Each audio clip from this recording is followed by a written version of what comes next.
I'm gonna just add this in here so I could move it to the front. We apologize for the first 30 minutes or 35 minutes of this. No audio. It's gonna be probably straight camera audio. And then after that, we good. So I'm just putting that disclaimer now. What's up, everybody? It's J and J with Justin and Jordan. Justin, still not the season yet. Still a little bit far out. Football started. Quick little football talk later on. That's like the only good news. You got the Giant shit on. I wish you told me he was wearing football stuff. I would have bought my golf shirt, to be honest with you. But regardless of that, what do we have going for like the episode today? We're starting to get into that rollout of the preseason, going into the season, all the important stuff. No more us, here bullshitting, talking about, the littlest of news. Finally, we have something to really get into. Talk to me. So today we have our Eastern Conference standing prediction. We're getting into that time of the year, the rollout. These are personally my favorite episodes of the year. We have the big Kawhi Leonard situation that went down. That shit was crazy. I don't know if you want to talk about it, but the new All Star Game format, I just wrote it down. I definitely want to because I have no problem with it. I feel like a lot of people are reacting to it, but we can continue. And then just want to give a big shout out to Carmelo Anthony, Dwight Howard. They're getting enshrined into the Hall of Fame tonight. What about the women? I couldn't tell you who's in off the top of my head. I just know them two. The 08 team? 08 Olympic team? They're going in. Alright, I gotta see who else is in that. I just know. Because I saw something of Melo this morning and I was like, oh shit, I forgot he's getting enshrined today. And Dwight too, so shout out to them too. Yeah, shout out to Carmelo Anthony. Shout out to John Cena putting on a fucking banger last night. For like 30 minutes straight. Shout out to him, bro. But let's get into this, Justin. Let's talk about the new All-Star game, though. Something that we have kind of been asking for at this point in time for a while, whether it be a separate event or the new All-Star game. I'm still not happy about the format, but talk to me. What's the format looking like? I gotta find it real quick. They said it's gonna be like some. It's still 3 teams. Yeah. It's still 3 teams, 8 guys each, except there's going to be an international team. Now, a lot of people are already jumping the gun. Like Jeff T was like, man, dudes are going to get snubbed because like they're not going to find enough international guys. I thought that was insane. I think there's more than enough international tier superstars to make a team of 8. I found it right here. Yeah, go ahead. It says the 2026 NBA All-Star Game format is likely to feature a round-robin tournament consisting 3 8-player squads of 2 USA teams and 1 world team. And then Sham said the 2 USA teams and 1 world squad would play each other in 12-minute per quarter Ryder Cup style. Sources said. All right, I don't know what Ryder Cup style is. Maybe we could just go by Caesar West. Thank you. Thank you. I still do wish that I would just do 12 international and 12 Americans, bro. Yeah, I thought I'll just do that. When they first announced the USA versus World also, I'm like, I'm with that. Yeah, the rookie one was fire. Or Luka, no. But to do this 3-team shit, I'm not a big fan of it. Yeah, not at all. Not because like the internationals getting their own team. It's just the point of why are we still doing 3 teams and why we're doing non-full length games. I already know the Rays are gonna be fucking ass. And we're gonna come here, whatever year in a row, and complain, because it's starting to get a little bit ridiculous. And it kind of makes no sense if you're gonna do the 3 teams. It kind of weakens the all-star starter shit. Yeah. Because now you have a 3rd team with like a whole new group of starters, and they weren't named all-star starters. I want to see how the voting looks. And I'm also curious because of, cases of certain guys, like Teague pointed out, is by what team you play for in the Olympics or where you're born. Like a Towns. Is he going to be American or is he going to be international? It is a fair question to ask because Towns don't play for the USA team. But he's born and bred here. So that's what I want to see. I want to see where he qualifies. I do want to ask you, how do you feel about people saying that, like, oh, there's not enough international players to fill out an all-star team? I feel like we're getting to the point where there is enough. 15 might be a stretch, but T bugged out for that take. I think we could get to 12. T bugged out for that take because like Giannis, Jokic, Shea, 5 or 6. Shea, Wemby. I'm already gonna need some help because I want to make sure I don't miss any guys. Embiid, Sabonis. Shit, it'll be a lot now if they change it to that shit. I'm trying to think, and then we just need like 2 more. I'm just thinking about guys. I would do Franz. Yeah, I was gonna say him, but I'm like, is it too early to say it? Laurie. That's already 8. Porzingis, if he comes back correct. He gotta be fucking healthy. Yeah, of course. But if he comes back correct. Damn, why am I blanking? Gobert. You think Vucevic will get some love? It's possible. Luka. I didn't even say Luka. Luka, that was a crazy miss by me. Luka, I mean, that's already 11 guys. Yeah. I think Şengün.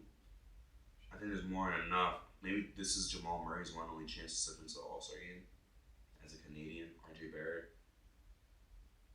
Yeah, that's the whole team right there. Well, that's already 14. I know you said that we can't really do 15. I mean, like, maybe like 3 guys are a stretch. And I don't even think I counted Vucevic, to be honest with you, because I don't know, it could go either which way. But I think there's, you know, maybe Josh Giddey. Not to be fucked up, he would probably put up like more than enough numbers to get there before RJ and Jamal Murray. To be honest with you, I think you could easily fill out 8 guys. You could fill out 12 with like 2-3 guys being questionable. You know, maybe just like 2 guys being questionable. But this idea of people being like, oh, but we don't have enough international guys. Like it doesn't make sense to do this right now. It's not 2018 or some shit. It's not 2010. We have more than enough guys out there. We just named like 8 guys. That would be locks. Yeah, absolutely. So, like, the idea is cool. I would have just preferred world versus international. World versus USA. Yeah, straight up. Just straight up. If you're not going to do that, just do East and West. And my question is the 2 American teams, is it going to be captains? That's the other question. Is it going to be East and West? Just stick to the 2. I'm already not even excited for that shit. I don't want to watch it. Oh, man. I barely watched his last one. I didn't watch the whole thing. I think I watched. I tried to watch it, and then when they kept doing all this commercials and all the send-offs for TNT, I was like, come on, yo. It was too much, bro. It was a lot. I'm trying to think. I forgot. Oh, Aiden. If Aiden were to fry. Yeah. Laker love, man. I'm just saying. He will get a lot of votes. I'm trying to think who else. I think that's everybody. If I miss anybody, my apologies, but I'm pretty sure we got every like international star because Zach is not ready yet. Reese Shea, he's not gonna be ready yet. But besides that, like we're gonna have enough to fill out the team. The question is the product gonna be any damn good? And my answer is most likely not, which is very sad. Hey, maybe Ben Simmons was in trash and about to retire. This could have been his time to shine. I love how they said Ben Simmons is considering the Knicks a mystery team or retirement. Just think of the Riddler. What do we mean a mystery team? I don't know what the He's not coming to our team, bro. We're gonna take Malik Beasley. Or we're gonna take Javon Quinley. We're not taking Ben Simmons. Absolutely not. I'd rather have Javon Quinley than him. Not even trying to be funny, bro. I don't want Ben Simmons on my team. That's gonna be full circle moment if the Knicks are the team that says no to Ben Simmons. Why are they gonna say full circle because Javon's from out here? Nah. If the Knicks are the team that says no, and he's forced to retire, that'll be time to hop out of unemployment. Could even last a decade, bro. Yeah. Could not even last a decade for them insurance benefits. Oh well. You're gonna miss out on that. I mean, wipe your tears with your over $100 million. You'll be fine. He don't really need the insurance and the benefits. There's guys like Thon Maker that need that shit. Snell needed that shit. Yeah, and I still feel bad because it was like, damn, if we knew all we had to do was a 10-day, we would have. It sucks for him though. That's so crazy that Tony Snell lasted 9 years. I didn't even know he was in the league for that long. He was drafted He was in the league for a minute. I could even tell you what year he was drafted, bro. Sad for him though. I'm not sad for Ben. Like Ben already has more than enough money. I'm not sad for him. I'm sad for a dude like a Tony Snell. You feel me? I'm sad for like a dude like Isaiah Cannon. You feel me? No benefits for him. Not a lot of money neither. I wonder where he's doing right now. And I hope he's alright. Let's move on to this Kawhi Leonard shit though, Justin. I heard the punishment for the Clippers is that Kawhi is gonna be traded for Tyler Kolek 1-for-1, which would be like a dream scenario. Put Kale on the bench. Kawhi, oh man. Talk to me though about this new Kawhi scandal. We also want to say allegedly. Before we say anything, it's all alleged. We are not lawyers. We are not experts on fraud. I'm an expert on frauds, like a Ben Simmons and a Klay Thompson and a Paul George. I'm an expert on frauds like that, fraudulent players. But fraud itself, I'm going to be very careful with my words with this whole Kawhi Leonard, Steve Ballmer, Clippers situation. So talk to me, Justin, about what's going on. Yeah, this whole situation is really, really insane. So the Clippers and Steve Ballmer are being accused of allegedly making fake planting companies? A fake endorsement. Fake endorsements on the table. to pay Kawhi Leonard under the table to avoid the salary cap. And it was Pablo Torre who investigated it and found some of these things. Fuck Pablo Torre, by the way. He's not gonna find anything with us, so I'm not really mad at him. Nah, but I just never liked that dude. What else has he done? I've never heard of I remember after D Rose dropped 50, he went on his show and he was like, man, why would I feel happy for him when he's a known R word? I can see where he's coming from. Damn. I think we pick and choose what players we criticize for that. But I'm like, damn, let the dude have his moment. But continue. Continue. But yeah, the investigation started. I think there's like a 30-page investigation that he wrote, and I saw Steve Ballmer. I didn't watch the full clip with Steve Ballmer, but I saw when they asked him, he was like, "They conned me." That's what he said. I was like, "Damn, bro." He's trying to be the victim in this. Yeah. So, and some people think that, and I think Mark Cuban said, they're like, "No way, Steve Ballmer is that stupid to leave like a trail behind like this where he could get caught." Because the last time something like this happened was what, Joe Smith, right? Yeah. Over Kevin, 20 years ago or about 20 years ago? About 20 years ago. Probably about or just, yeah. And they lost, I believe, 3 first-round picks. So, and the Clippers don't really have. I was about to say they don't have picks. Yeah, the Clippers don't have picks to trade, or to give up. So I don't know what would happen in this situation. Like, how are they going to be held accountable? But this is kind of crazy because you don't see this shit happen all the time. So, I mean, Steve Ballmer. I mean, I'm not gonna lie. I respect the hustle and the finesse, but it's unfortunate. If this is true, what's the punishment you give them if they don't have picks? Ballmer's not gonna bite at any fines. Yeah, he's not. You kind of have to just hit him where it hurts. Do you have to punish Ballmer or do you punish Ballmer and Kawhi? But how do you punish Kawhi? It's like they don't have picks, so the only thing that comes to my mind is like, you suspended for 30 games. Do you care? Yeah, You get paid regardless. He would not give a fuck. You didn't get paid. That's my thing. Like, how do you punish Kawhi Leonard? Because the whole point, no pay. you can't do that. I don't think NBPA. I'm pretty sure they're protected. That's why it's just guaranteed. Mm-hmm. Like when Ja was in trouble, was he not still getting paid? I'm pretty sure he was. So it's like that. I think that's the whole point of the Players Association existing. Like for things like this, that you can't suspend us with no pay. And this is all guaranteed money. Unlike a NFL where it's like, oh, here's $100 million, but only 80 is guaranteed. You feel me? Like this is like, oh, this $100 million is mine. Whether I play, whether I don't play, whether I tear my ACL, whether I do all this besides retire, I'm pretty sure they could go to jail and still get paid. Because we're in KCP, like having to go to jail and shit. Yeah, the ankle monitor. Yeah. In game. can't suspend his back. So it's like no matter what, like the players are protected, so you can't really punish Kawhi.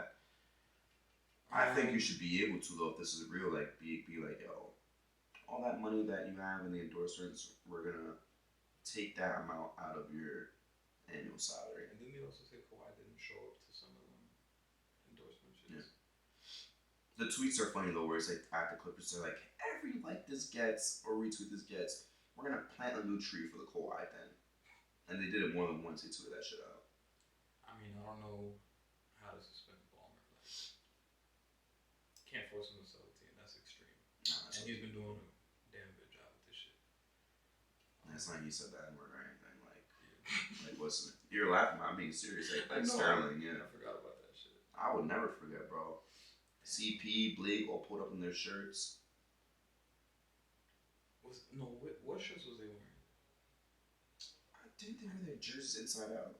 It was some shit like that. I thought they wore like a black t-shirt. They wore a black tee, but I'm pretty sure they also wore jerseys inside out at the start of the game or something. Not during the game, but I something remember like that. that shit, bro. It was 2014. Yep. Holy shit. And he'd been on that shit too. That wasn't the first time. I forgot that they made a fucking Hulu show about that. I haven't seen it. I refuse to watch it. They got Lawrence Fishburne playing Doc. Oh, yeah. It's called Clipped. Yeah, but do they talk about Donald Sterling in that? I think the whole shit is about Donald Sterling in that era. Shit. I thought it was just about Lob City. Like itself. It's literally about Donald Sterling. I think it's about like that last year, that 2014 season. Have you ever seen the Donald Sterling video where he invites like Blake and Luke and Balamute and somebody else? Was Luke and Balamute? No, Alpha Gamina. He invites them to his all-white party and he introduces them to like all his rich guests. He just made it sound weird. And I think it was fucked up too. He's like, oh, what's your name? He's like, Alpha Gamina. And like people started laughing at his name. And then I was like, what does that mean? And he said something like, oh, like the king has arrived, something like that. And that made people laugh even more. He just had a serious ass face. And Blake just looked uncomfortable, bro. He was just parading them around. She was fucked up. Wasn't Sarver forced to sell the team too? The old Suns GM. That shit was crazy. Because he was like... And that was recent too. Yeah, but that shit was funny because he fired a white coach to bring in a black one. He said, these N-words see the N-word. Like, bro, that shit was crazy. I remember that. And it wasn't Monty. I think it was Earl Watson or something. He was like, you can't say that word. He's like, why not? Yo, bro, that article to me is not supposed to be funny, but that's one of the funniest things ever. Because he was really like, these N-words need an N-word. Like, bro. Earl Watson was like, bro, you can't fucking say that. He just got tight. That's why he's like, why not? I don't see the issue. That's crazy. I'm about to look for that article. I remember that shit because I think that was around when the pod started. Bro. That was crazy. I mean, the biggest punishment for Ballman, I don't know. Are they allowed to be like, yo, your picks from like 20, 35? Fuck that. Basically, all the way until whatever they have. Yeah. Like picks that we can't even see yet. Are they allowed to take those away? They should be able to. If they can't take away like the next three. Because you know how in 2K where like you say you're in 2025, you can't see the 2040 pick. I'm sorry, I'm just looking at the Sarver thing. He was like, you know, why does Draymond get to run up the court and say N-word?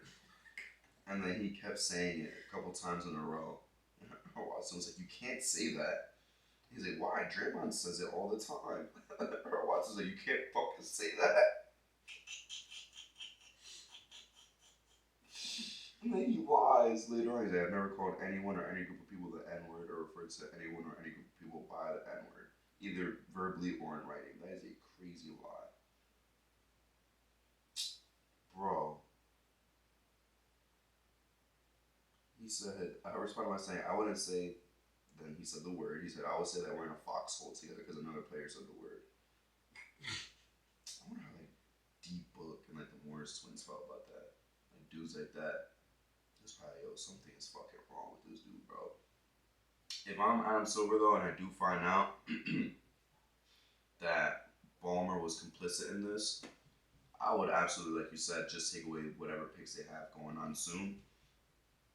And somehow, some way, like this is a dream world. Because again, like I said, I'm pretty sure NBA contracts are absolutely guaranteed. I think I just bet because Kawhi was getting 26 mil, right? Yeah, like 26 mil, something like that. 26, 28, some shit. I'll just take that off his total deal and include that money into whatever. You know what I'm saying? So you can't get the NBA money. So how much is Kawhi getting paid a year? I have to look it up real quick. But whatever he's getting paid for a year, like the total, I'll just take away the 26 if possible, but you can't, which sucks. Show current contract. He's getting paid 50 mil a year. Until when? 2027.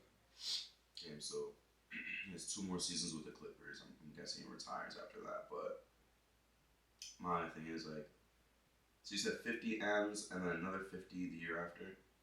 Out of that 100, I take away 26, and just include it in the cap space and just be like, all right, you're gonna have 74 because you already wanted to finesse earlier. So oh well. Yeah. But it's a dream world. You can't touch their money, bro. I feel like I don't want to be full on like the NFL, but I do wish there was some shit like that. Like if I'm gonna sign Embiid, I'm like, all right, but if you don't play 100 games, like you're only getting 80% of this money or some shit like that. Because there's so many times where you sign these guys and there's such an injury risk. I wouldn't do it for everybody, obviously. Like a guy like a Brunson or whatever who like doesn't get hurt. Like I'm not saying like force it on every player needs to have contracts. But if I was to sign an Embiid or a Ben Simmons or whatever, I would definitely want to be able to put a clause like, hey, if you don't play 80% of the games or your contract, like, or each year, like I'm sorry, buddy, you're only getting like 80% of your money, 70% of your money. But the NBPA will never allow that to happen, Justin, which is, I understand they got to look out for their own interests, but it's like, fuck, bro. At a certain point, we need to be a little bit more reasonable. And it's not about, wanting to take money away, but it's like, I would also take away load management too. That's my whole perspective on things. But let's get into the nitty gritty, Justin. Unless there's something else you want to talk about, I want to get into my favorite part of the year. I'm more than ready to go. I'm ready to start bottom up. We got our Eastern Conference standings predictions for the 25-26 NBA season. Real quick, because you said it's one of your favorite parts. What's your favorite thing to make in the preseason? East, West, the awards, top 25, like questions for every team. Like what do you think is your favorite? Contenders, pretenders? I think my favorite is the standings for both. For both.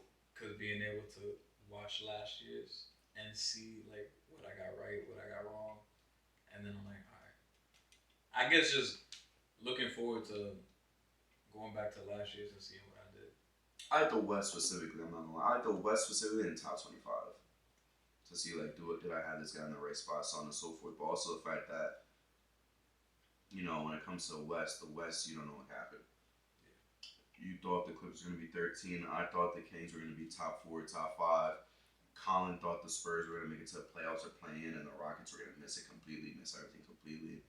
I have to go back and see what type of things that Dave was saying, but it's just like the East, which is why we're doing the East first, you could most likely like just get it completely right off the dome. There's not too many surprises. I mean, the only surprise I would say were the Pistons and the Cavs. We probably had the Pistons between like 8 and 10, both of us respectfully. I think we both had the Raptors making it to the plan as well. And then the Cavs, we probably had like 4. And they ended up being 1. Like, that was really the only surprise. Like the West, shit, we thought the Lakers were going to be 10 nights. We all thought the Suns were going to be like top 4. We were all terribly wrong. Like really terribly wrong. That's how bad it was. Like they finally got a point where they got ties. Shit did not end up working out. But for me, it's definitely the West and the top 25. Maybe I might lean a little bit more towards the West. Yeah, the West is more fun. I like the awards predictions too. Yeah, awards is fun. Because it's like, all right, let's see what we got right. And also giving that dark horse for every single one is like, just in case one of them actually pops off. But let's get into this East though, man. We're going to start with the bottom feeders. Justin, who is your absolute biggest bottom feeder in the East? My biggest bottom feeder right now is the Brooklyn Nets. I have to concur. Yeah, Brooklyn Nets. No more Cam Johnson. Cam Thomas though got his money. Cam Thomas got paid. What was it? 1 year, $6 million. He got paid. Damn. Nick Claxton. They added 5 rookies. Will TBD on how they'll do. Oh, they'll all be mid to bad. But second year for Jody Fernandez, so we'll see how it goes. And he has proven that he is a pretty competent coach. He's been pretty good. They won 26 games last year, so way over their over/under. Yeah. Like I didn't mean to laugh, like mocking them. It's like they're projected like 17 wins. They got almost some more than that. Yeah, but I think with the way their draft was and how their off season was, like all these Nets fans were like, oh, we have enough cap space to do this, to do that, and all they did was sign Hayward, Highsmith, and throw money at a couple guys. Oh, my fault. I also MPJ. Yeah, I was gonna say that. MPJ, I forgot to mention Michael Porter Jr., the big addition. Hell of an offseason for him, not because of the on-court shit, but we'll see what he does in Brooklyn. He said, shit, I could average 25, so we'll see how that goes. But yeah, there's nothing really to look forward to. All I'm gonna say is though, if y'all did all this and this master plan, and y'all don't get a top 3 pick, I'm gonna laugh at y'all, bro. It's not even guaranteed. You better hope you get a top 3 pick, because if you don't, this net shit is only gonna get darker and darker and darker. So, a couple questions I already have for you because we already agree that the Nets are gonna be here. Number one, how do you feel about Cam? They're already kind of coming out and being very out loud about it, very boisterous about it. I'm surprised they're not getting fined. It's already making known that he's not gonna like really play like that, and they're gonna tank. So how do you feel about that? And like kind of to go hand in hand with that, what is Cam Thomas's value per year to you? I mean, it's kind of tough to gauge because it's like, is he really gonna adapt to an environment where he's gonna be in a winning situation, or also gonna be in a reduced role and come off the bench and be like, yo, Cam, hope you understand, you might not get 35 minutes a game. You might play like 22, but can you be the best version of yourself in this 22? Be efficient. Don't be a black hole. And we haven't seen that to this point, because the big famous stat with Cam Thomas is at every level he's been at, he's been able to get a bucket.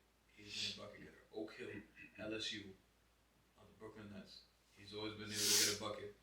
Can you do it in a situation where the shots are limited and you're not going to be doing it in a big amount of time? You might have like a 20-minute leash, because I think he does have a valuable skill. Because in the NBA, if you could have a guy that can get a bucket at any means, that's fucking valuable. But when he is the sole guy and they're running their shit through him, it's just, that shit don't work. If he was on a team where, I don't know why this team always comes to my head, but I'm like, if that motherfucker was coming off the bench for like Denver, shit. Denver and Milwaukee is what I was gonna ask you about. Yeah, like, I know their fans really want him. If he was coming off the bench for Denver, shit, like, I would love that for him. Him playing 22 minutes a game, being able to just come fry. Like, imagine Jamal Murray, take a seat. Cam Thomas, get the fuck in there. But it's tough. I would say maybe 12 mil annually. 12? I want to see who's even making 12 mil. Which is crazy to say, because he said he wants RJ Barrett. He's not better than RJ Barrett. He's not as good as RJ. 30 million? 30 something, 30, 35. NBA players ranked by salary. 12 is nothing, Justin. You think 18 is valid for Cam Thomas? I think you got to start like at 20 to 25. Shit. I mean, bro. 12 is nothing in the NBA. Who's making 12 right now? Alright, let's see contract AAV, right? Damn, Curry's 38% of his team's salary cap. Alright, first of all, let's talk about some of the 30s, right? You got Tyler Hero, 30, way better than him. Jalen Jalen Johnson, better than him. Porzingis, better than him. Derek White, better than him. Hart, better fit. Trey Murphy, better than him. RJ Barrett, 26 mil, 26,750 right now. I think it's gonna obviously raise to that though. And then, do you really want to see who's like down at the 12s? Yeah. Jeez, I gotta go really down low. This is every contract in the league. Yeah, that's 12s. And we're not talking about rookie deals because, there's VJ here, there's Paolo. Rob Will. Robert Williams? Yes. Okay. Vando. Okay. Davion Mitchell. Okay. Isaiah Joe. Steven Adams. Kenny Olynyk. DFS. Grant Williams. This is rookie deal, this is rookie deal, this is rookie deal. David Lillard. On technicality. We're not going to count that. Obi Toppin. I think he's better than Obi Toppin. And Obi Toppin's not even a great fit for teams.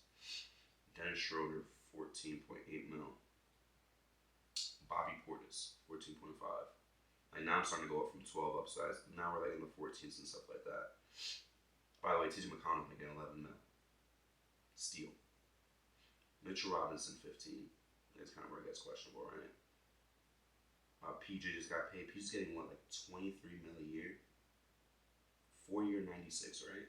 4 year 90. PJ Washington. Oh, 4 year 90. Tucker. I'm like, what the Fuck no. No, yeah, 4 year 90 or 96? 90? I think 4 year 90. 23 mil a year, just about. I think that's kind of where he's at, that tier player. Let's just skip all the way into 20. Patrick Williams, 18 mil, Justin. Like, come on. That's classic Bulls, but it's like, shit, man. Josh Hart, 20 mil. Wow, underpaid. Dave said he's overpaid. Dave don't know what he's talking about. Caruso, 20 mil. Dylan Brooks, 21. DeAndre Hunter, 22.5. I would take all these motherfuckers over him. So, he's really in like that 18 to like 20 range. Yeah. 12 is really low, though. Yeah, that was crazy. Harrison Barnes is getting 18 mil. You don't think he deserves at least 18 mil? Harrison Barnes is getting 18 mil? Cam Thomas. Okay, I think with Cam Thomas, I would start at 17, 18. Yeah. We're starting there. RJ Barrett, though, is crazy. 26. Yeah, he's like, I'm better than RJ, Tyler Hero. I forgot who else he said. He said my name? I don't think he said it like out like in an interview, but he was like, he looks to get paid in that ballpark because he sees himself like as a better player than them. But I think, I do remember vividly him saying RJ and Tyler Hero. RJ gets 29 mil next season, and then, this upcoming season, 27, the one after 29, and he's a free agent 27, 28. Yeah. What are your expectations for Michael Porter Jr. this year? That was going to be my next question for you. I think he really is in the average close to 25. I think he's going to get 23. He's going to get buckets. He really is going to get buckets, but obviously you're not going to be winning. But let's see how much he cares about that, considering he already has a ring, which is another question I was going to have for him and Cam Thomas.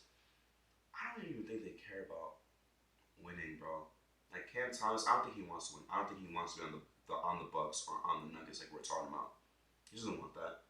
He just wants to. In my opinion, I think he'd literally rather be like, I'm going to go to the Wizards and get paid and just score. And score my 25. I think he's really just worried about getting his own buckets than actually winning games. Obviously, I'm just assuming, but like these players talk about on podcasts, like there's a lot of guys like that. And bro, like Kevin Martin, I like Kevin Martin. He didn't give a fuck about winning. He just wanted to hoop. And not even hoop to his absolute most potential. He even said, like, I don't want to go to the All-Star game. I mean, I'm all for players getting their money because this NBA shit does not last forever. And it goes by quick. But sometimes you can't be stuck in your ways if you're trying to get that bag. Absolutely. You have to be willing to adjust and adapt. Absolutely. Because then you're going to end up being blackballed. And that's the last thing you want. Another guy like that too. We're gonna talk about the western side. I want to make sure we keep an eye on that Kuminga and all that shit going on with him. Ridiculous, bro. All the restricted free agents are still. It's the new rules. Aside from Cam Thomas now. It's the new rules. Because Josh Giddey's restricted, right? Is he? I think he was a restricted free The big ones I know are Q Grimes, Cam, and Kuminga. I think Josh Giddey was one of them. He needs to get paid. Unless they worked something out and I forgot. He's better than all those guys we named. By far. I'd rather have Josh Giddey than Cam Thomas. But I didn't look at him like, oh, he's out of there. Like, I'm sure they're going to work something out. Yeah. I don't see him leaving.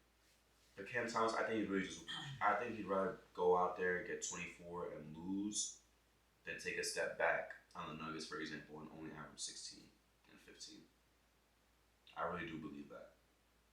So I'm really curious to see, next year in free agency, what team he goes to, and that's really going to show me what his mindset is. Is he going to go to, like, Charlotte? Or is he going to go to, I don't know, the Clippers or some shit like that, right? But only time will tell. MPJ, he's locked up and shit like that. He's going to get his buckets. He's going to be the leading scorer, not Cam Thomas. So I'm predicting MPJ 23 points per game. What about you? I'm going to say like 22. Not an all-star campaign. I can already predict this is going to happen, though. He's going to go into like the all-star voting, averaging like 22, 23 points. People are going to call him a snub and shit. It's going to be like, bro, they only have like 9 wins right now. Like, why would you put him in the all-star game? At this point in time, they have like 9, 10 wins. He has no reason to be in there. But I can already see that happen. They're like, where's MPJ? He's averaging 23. He's averaging 24. Where's he at? He's not no fucking all-star, man. Let's just keep it a buck. Let's move on to number 14, though, Justin. I hope we have the same team as well, because this is where I got the Wiz. I also have the Wizards here. So I don't think there's a bad spot for them. They're still, building. They're still developing. I'm still iffy on the CJ stuff. Fuck. What happened? What's wrong? Oh, man. We're going to have to go from the camera then for now until we mix it all together. It's funny that you look, too. That's funny as hell. But the CJ stuff is going to be questionable. K-Mid, I hope he could get his buckets. But in terms of the young guys really being able to find their footing, I don't know. I don't think the CJ thing was very productive for them to do. Yeah, I mean, this is going to be another year of building, but with the veteran guys. I do think they win like a couple more games this year compared to last year. But I still think it's gonna be bad. I'm excited to see what Trey Johnson does in his rookie year. See what he's able to do. Alex Sarr, the second year leap he takes. And I think they have a good collection of young talent. Like Keyshawn George looked pretty good in some spurts in the regular season and in summer league. Bub Carrington was somebody I really liked last year. He was a dark horse for me for rookie of the year. And the next step for Koulibaly and how he grows. But I think still having CJ, Chris Middleton, having these veterans with them, I think it'll benefit the young guys and they'll grow from there. I expect maybe a couple more wins, but I don't see them being competitive just yet. Face of the franchise, Sarr or Koulibaly? Damn. Moving forward. That's crazy. I mean, shit, I would probably pick Trey Johnson before both of them. I'm picking Sarr, bro. Sarr is going to be their best player this season. That's who I'm really looking out for when it comes to this team. I mean, there's no reason to really watch this team. That's another thing I like to do, by the way. Watchability. Yeah. I just thought about that right now. Not a team I'm going to be tuned into too much, but man, when I do watch, it's going to be for Alex Sarr. I want to see what he's doing. I think he's the best player on the team. I think he's going to be the best player, moving forward at least. Maybe not at this current time after last season, but going into the season by February, he's going to be the best guy on the team. Yeah. Give me 15, 16 points, bro. 15, 16, damn near double-double. I would love to see that. Not much else really, though, to talk about in terms of the Wiz. If you're a Chris Middleton fan like me, I hope he balls out. That's really my main thing with this team. I just want him to ball out. Number 13, Justin. Number 13, I got the Charlotte Hornets. So do I. You see, bro, the East is so predictable. The East is much more predictable than the West.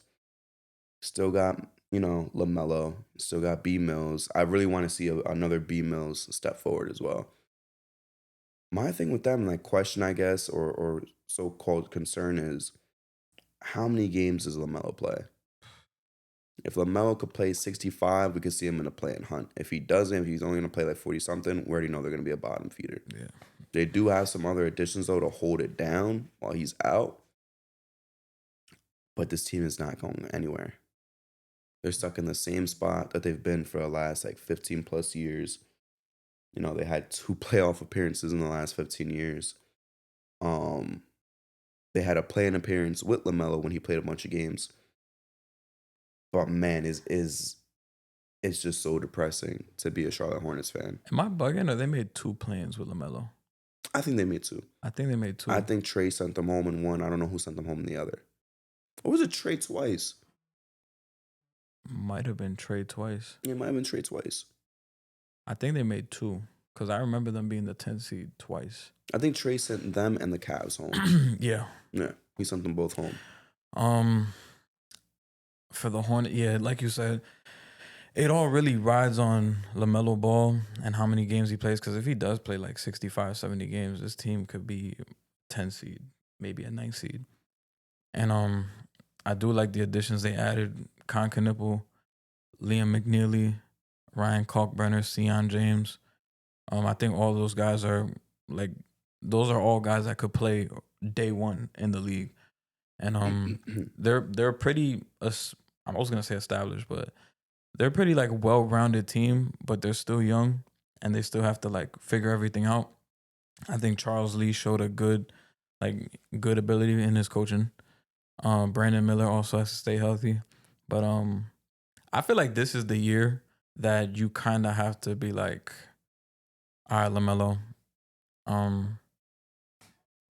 we might have to like this. I think this is his last like tryout year.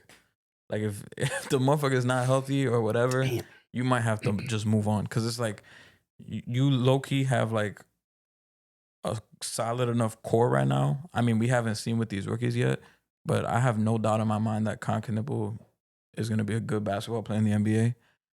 But I feel like you have a solid enough foundation that you cannot be tied to LaMelo Ball and waiting on him for y'all to take off. Like, you might have to make the decision. I think this is the year. Like, you have to make that decision and be like, all right, are we going to keep going with LaMelo?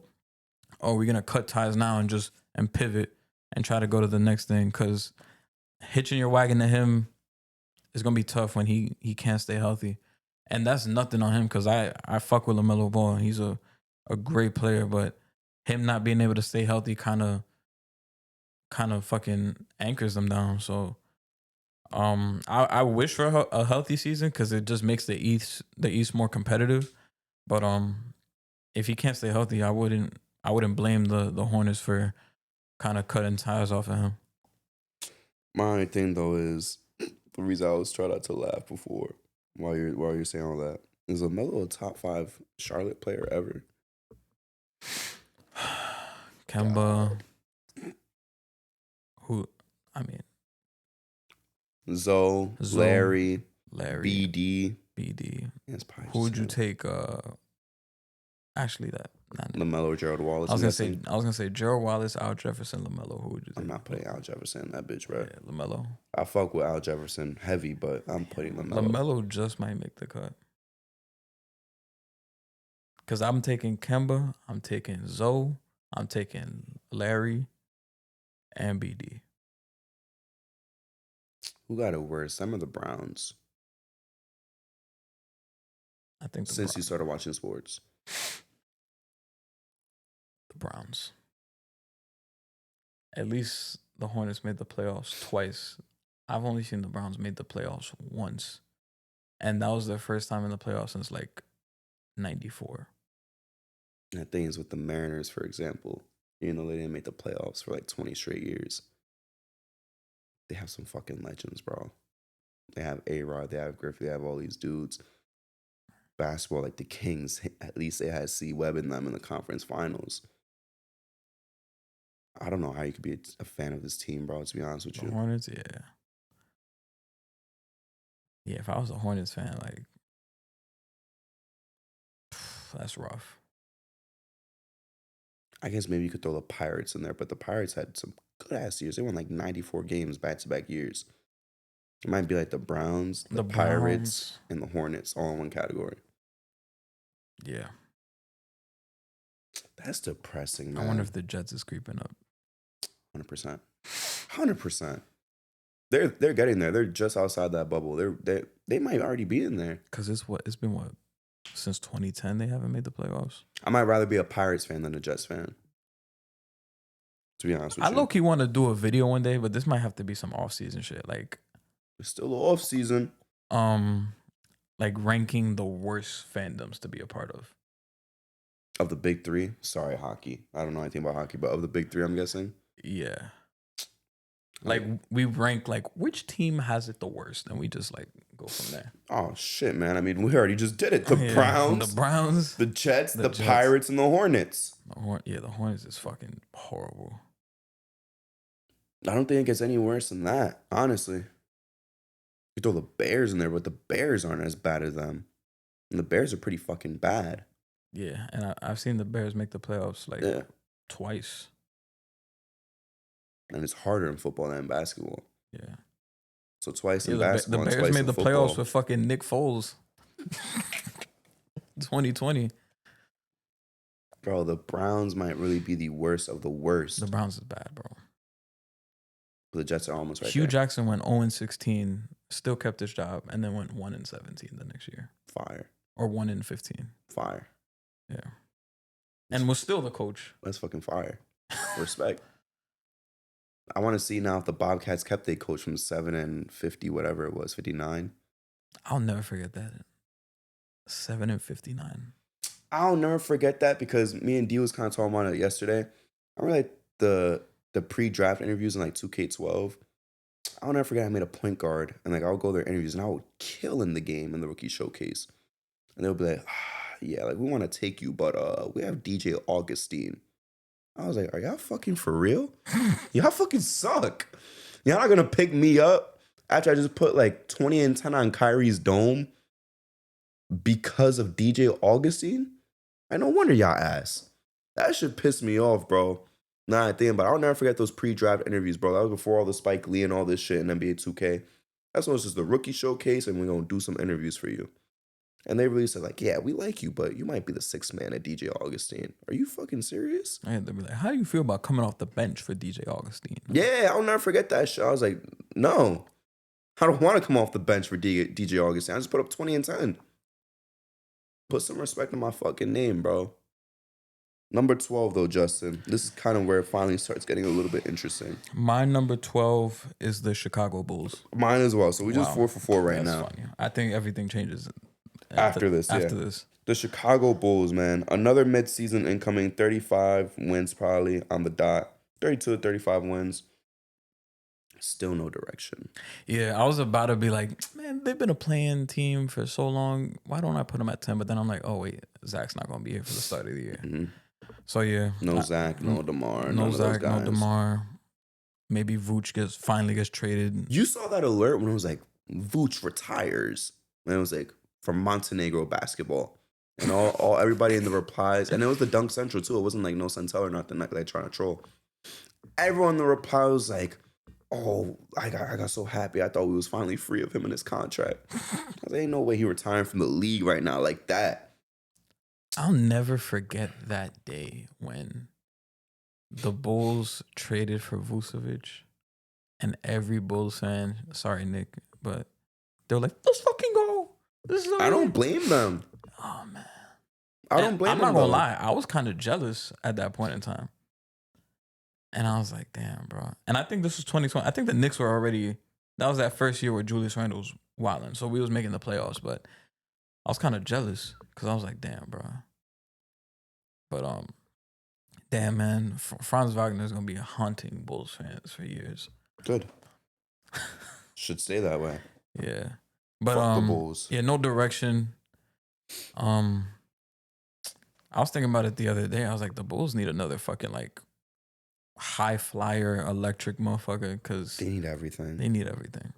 Pat Will's out there playing. The only bright spot you got is Giddey, Modest, Kobe White. Everything else is just... Hopefully, Modest can hoop, bro. That's really the only positive thing I can say about them. You got Noah Senge this year, too. So we'll see how that works. The mystery man. What was it you called him? No, that was Cedric Howard. What did you call Noah, though? I thought you called him something, too. I forgot what I called him. Damn, But he got a hoop because the only memory of Noah Senge right now is him getting postered by Johnny Furphy in Summer League. Yeah.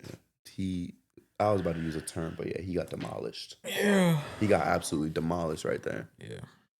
I'm not excited to see the Bulls. Bulls, again, are going to go into NyQuil. Spoiler alert. Like, they're not league pass or nothing. They're going to go straight into the NyQuil. I'm sorry to spoil the watchability tier list right now. They're never going to go anywhere. Yeah. How long is it going to take for them to get a sense of direction? Because that Zach LaVine, DeMar shit, that was just false hope. Yeah. So by what year do you think, like, they become a perennial playoff team? Not playing, like, playoff. Even if it means that they win their play-in game. We might be talking about maybe the start of the 2030s. That is sad, bro. What about this question? Will this be the first year where they finally get, like, a top 5 pick? No. Because I feel like they're always... 12 is not low enough.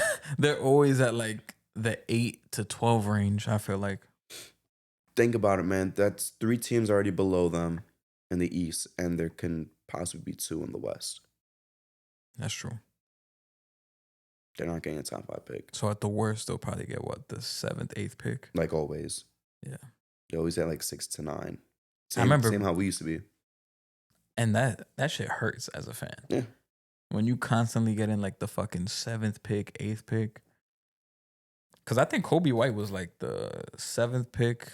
That was one they hit on. Wendell Carter was, I think, the 8th pick or 7th pick. No, he was the 7th pick, too. I think Lowry was the 7th pick. And then you had us where it was like Frank and Kevin Knox. Kevin Knox, one more. Obi. Obi was the 8th pick. One more. I feel like I'm missing on one more. Even the pick we didn't have, Jamal Murray. He was in that area. The 7th pick. Yeah. I feel like I'm forgetting a Nick in that era. Like Frank, Kevin Knox, Jamal Murray, Obi. Maybe that's all of them. I think that's all of them. We're constantly picking in that area, though, and that shit was just so frustrating to me. You're missing out on the best talent, and then out of nowhere, there's also 1 or 2 guys behind you that are better. That's already like 4 or 5 years in a row right there. I think 2019 and 2015 were the only times we was like top 4 or top 5. They were projected like number 1. And it was all for nothing. Yeah. My number 11 pick, this might be controversial to some. Actually, I don't know, but I have the Miami Heat right here. I have Indiana Pacers. Okay. So I guess it's fine where we get to differ. We obviously no Halliburton. Yeah. Lost Miles Turner, your longest tenured Pacer. If I had to guess, he's probably the second longest tenured Pacer ever. Miles Turner. Obviously, you got Reggie ahead of him. Maybe Rick Smits. Maybe they're close. But regardless, I'm pretty sure he's probably the second longest tenured Pacer of all time. I don't know what's going to happen with this team. And I think there's a very volatile team. Yeah. We've seen a guy like Pascal. Damn, he played 12 years, Rick Smits, with the Pacers. All with the Pacers. All right, so Miles Turner's probably like third then. Shout out to him. But I knew Rick Smits was going to be his only competition. After that, I'm pretty sure he's perfectly clear free that it's him. But going back to the team itself, though, I do know that Siakam's capable of carrying a team to a plan. So I do think they're volatile in between like 9 or like 8 and 11 is possible. I'm a little bit down on this team. The Nembhard jump is never going to happen. I think we kind of just have to settle on that. Yeah, I don't. So many people, I just don't understand, man. People want to call him a playoff riser. People want to say, like just straight up, like, oh, I'll never forget after the Celtics series, it was like, he's going to have a Brunson type jump. Should never fucking happen. For averaging 9.5 points to 10 this year. That don't mean shit. Naismith, he's cool. Again, like these are guys who are like really good in the playoffs. But without their leading floor general, let's see what it looks like. Like TJ McConnell's going to be getting way more minutes now. Not really moving me. Yeah. The only thing that's really hyping me up that's not Siakam is Benedict Mathurin. I hope he just has free reigns and just does whatever the fuck he wants. If I'm Matherin, go out and average 20. Yeah. That's what I want to see. I If I'm gonna watch the Pacers, I want to see him get 20. he's in a contract year too. Yeah. They didn't pay his ass, so Please leave. I guess I'll probably talk about the Pacers a little bit because I got them a couple spots. I mean, you could leave him alone completely. You could go straight into the Heat. Yeah. Miami Heat at 11. I think this is the year that there's no playing. I think this is the time. I don't want that to happen though. I don't know. I want them to keep making it and keep making it and keep making it and not get a pick. Oh, just Yeah.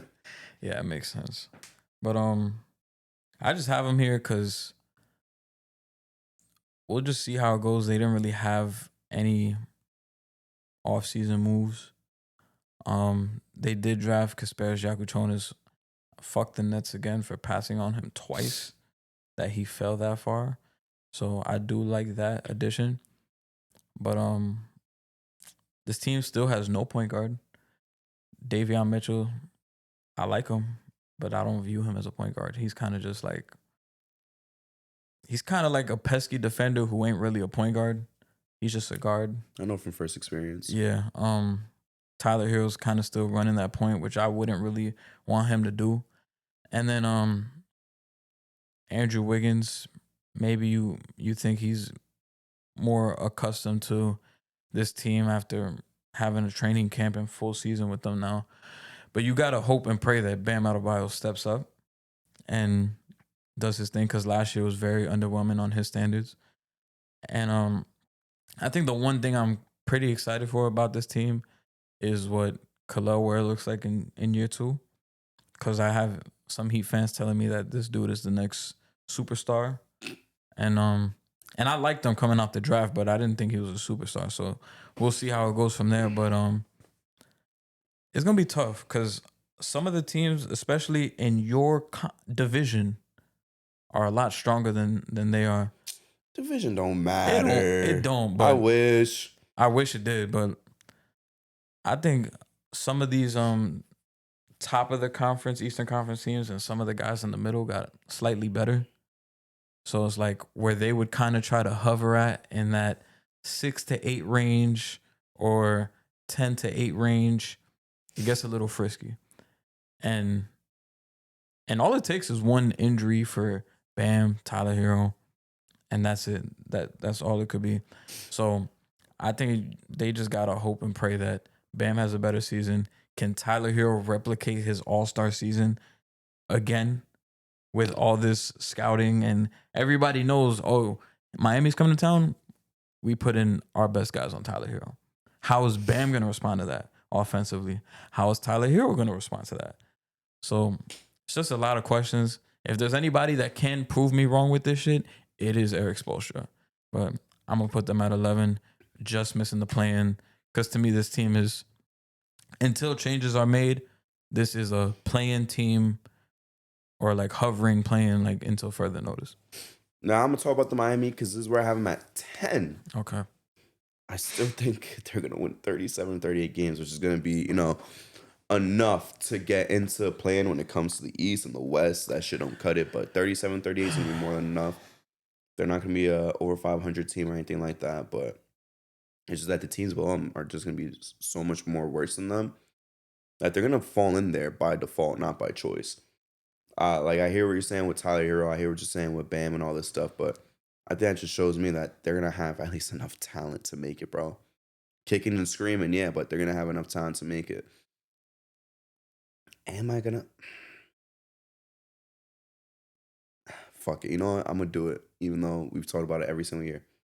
Bam, this is the year. This is the year to average your 23, bro. There's a year to average your 22. Not going to happen, but this is the year. No Jimmy, no excuses. Let me see it. Let me fucking see it. But it's not going to happen. I think Tyler Hero, you do bring up a valid concern of you're the guy on the scouting report, so on and so forth. He's kind of already dealt with that, though, with most of last season with Jimmy missing a bunch of games and Jimmy obviously getting traded thereafter. So I think he's going to be perfectly fine. He is going to drop a little bit. Will he be an all-star again? Probably not, but he's going to be able to maintain his numbers, and that's really going to be more than enough just to drive these guys to the 10 seed, unfortunately for them. I'm not I'm not biting on any of the guys. Like Kalower is cool, but he's not going to be no crazy difference maker for them to make it to a play or playoffs. Next team at 10, I have the Toronto Raptors. Okay. This is like a weird fucking team. And I thought about putting them lower. But now you have Brandon Ingram to start the year. And the biggest concern with me about this team is just the fit overall, because you have Quickly, RJ, BI, Scotty, Jakob Poeltl, whatever. And then you just drafted Colin Murray Boyles, who does not help with the spacing at all, but was one of the best defensive prospects in this draft. I was going to have him missing the plan, but then thinking about it, I'm like, all right, they had Quickly missing most of last year. RJ Barrett had a good year, but he did miss some time here and there. Correct. With some personal shit. And we haven't even seen Ingram play a game with the Raptors. So crazy, bro. So I think just off of that, just on paper and pure talent, we have no idea how this shit gonna fit. I'm not really that high on this shit even working like that. But with all the talent they do have, I feel like they will be at least a playing team. So I do have a lot of skepticism on all the fits and shit, because I love Emmanuel Quickly, but I don't think he's a starting point guard in the NBA. No, unfortunately. And then just the fit between RJ, Ingram, and Scotty, I don't even like thinking about it, because RJ trying to get downhill, BI trying to get in that mid range, Scotty just trying to get the ball and go coast to coast. So I don't know how that shit gonna work. Jakob trying to get his post touches and shit. Might be kind of ugly. Maybe another move gets made. They've been talking about maybe trading RJ Barrett. But I feel like just the on paper talent, they should be a playing team in this weak ass East. Yeah. What about your number 9? My number 9, I got the Philadelphia 76ers.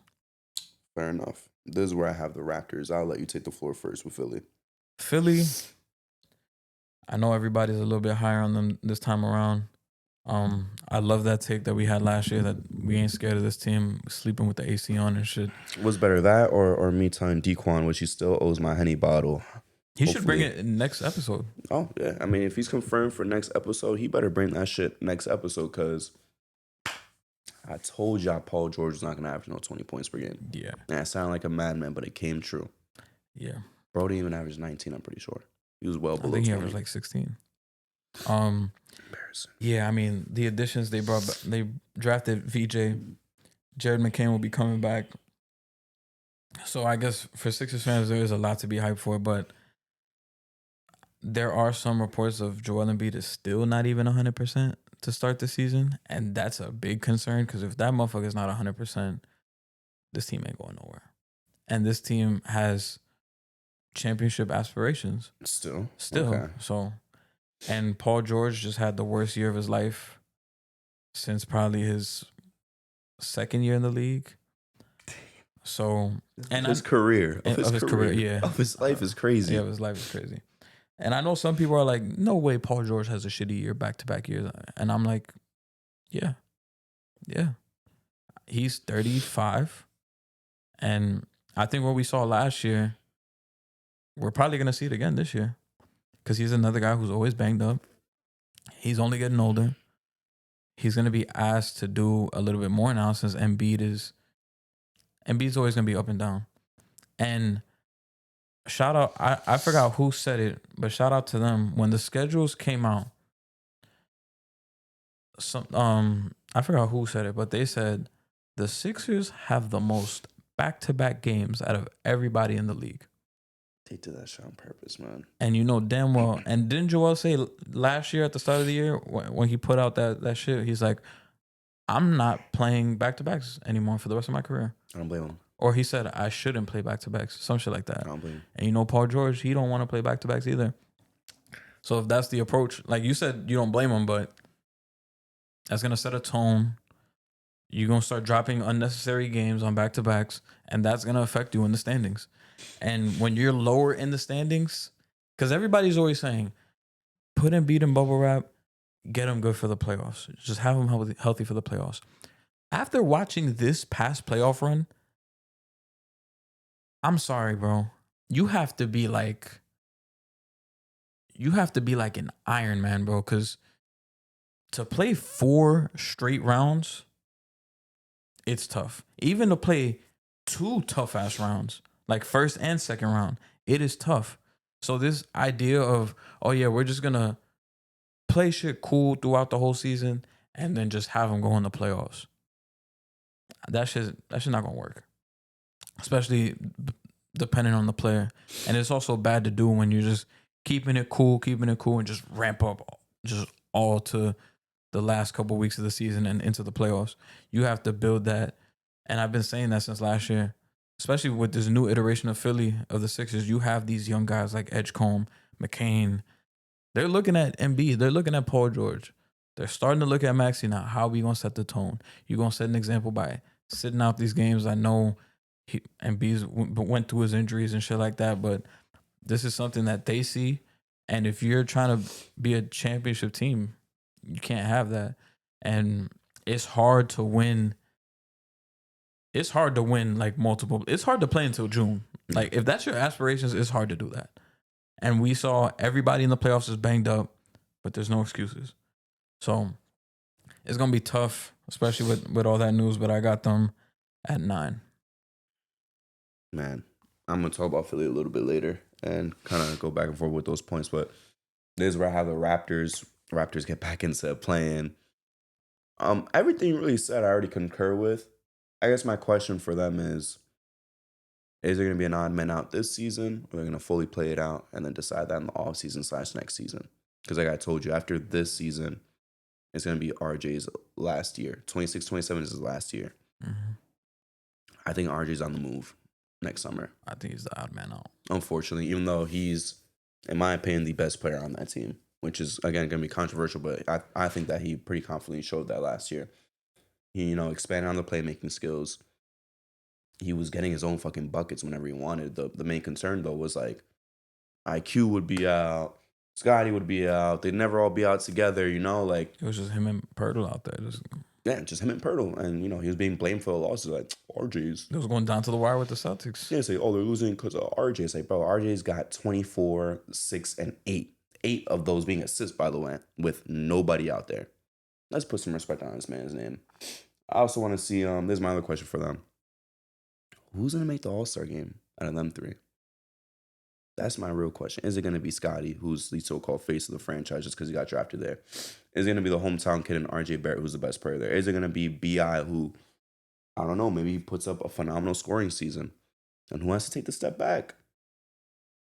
Me personally, I would probably say Scotty. Take control more of the ball handling and the playmaking, which is not going to look as good. It's still going to look clunky as always.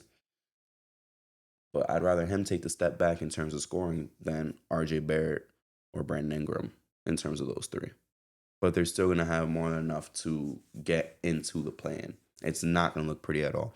They might be the ugliest basketball team that's not tanking this upcoming season. Expensive-ass roster for a team that's going to be a play-in team at best. It's not going to be a fun watch. Yeah. Like you said, no spacing. IQ is not a point guard. He's a scoring guard who's unfortunately not 6'4" and above.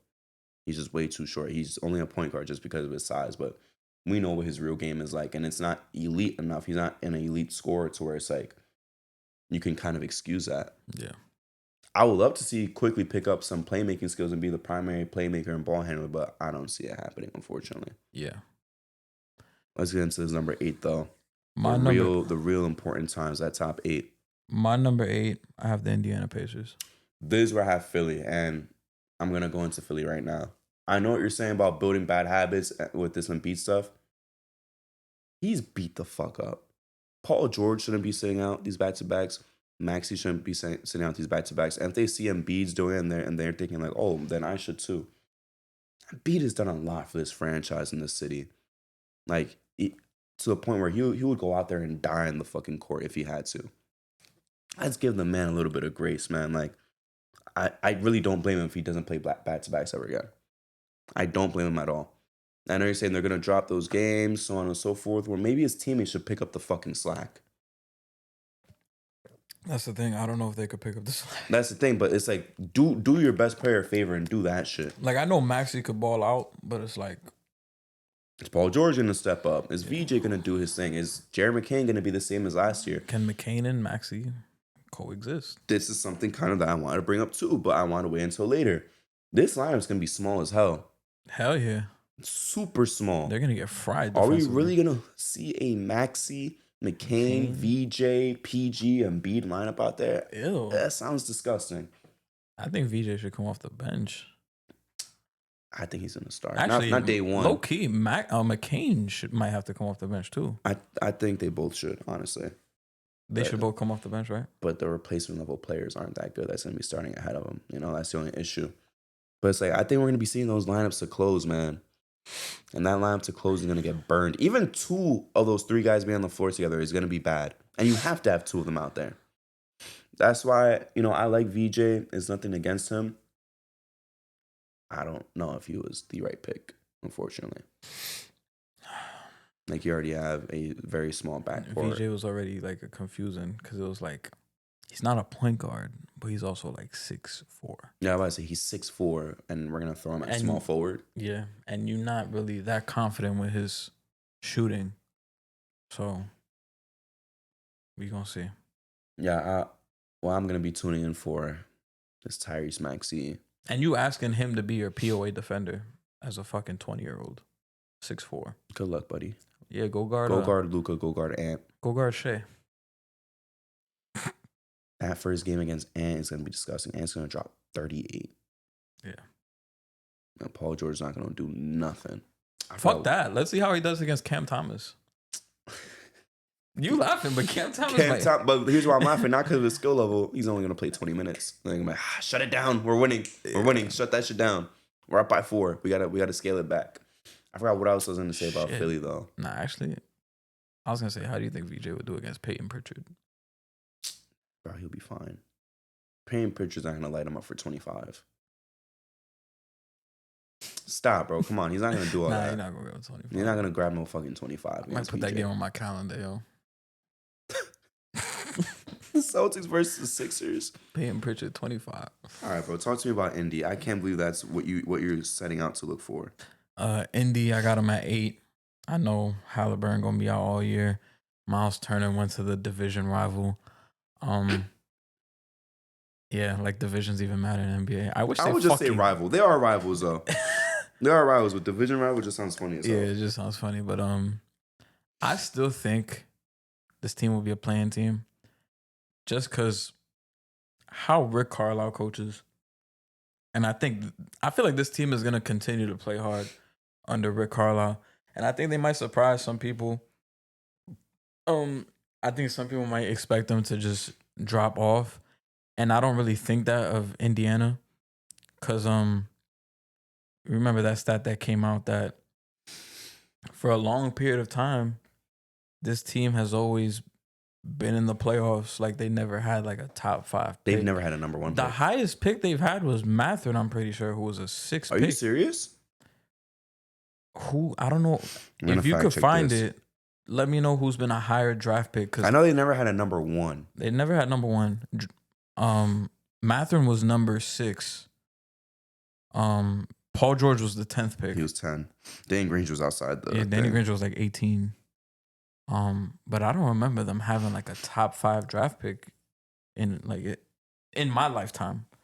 So Mathurin's number 6. Yeah. Miles Turner was what? 11. Yeah. Kawhi 15. Paul George 10. Hansborough 13. Jared Bayless 11. Wow. Fred Jones 14. Late 20s. Al Harrington 25. Eric Dampier 10.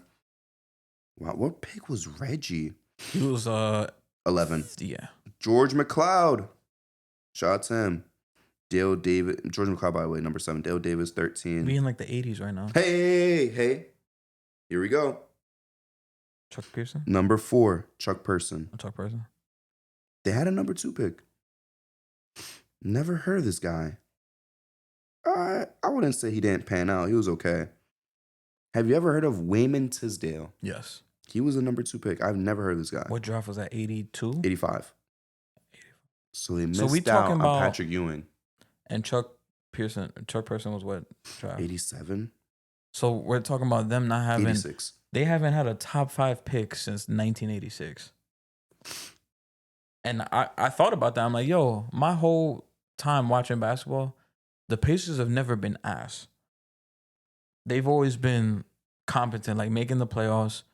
Made what? It's been 4 conference finals now.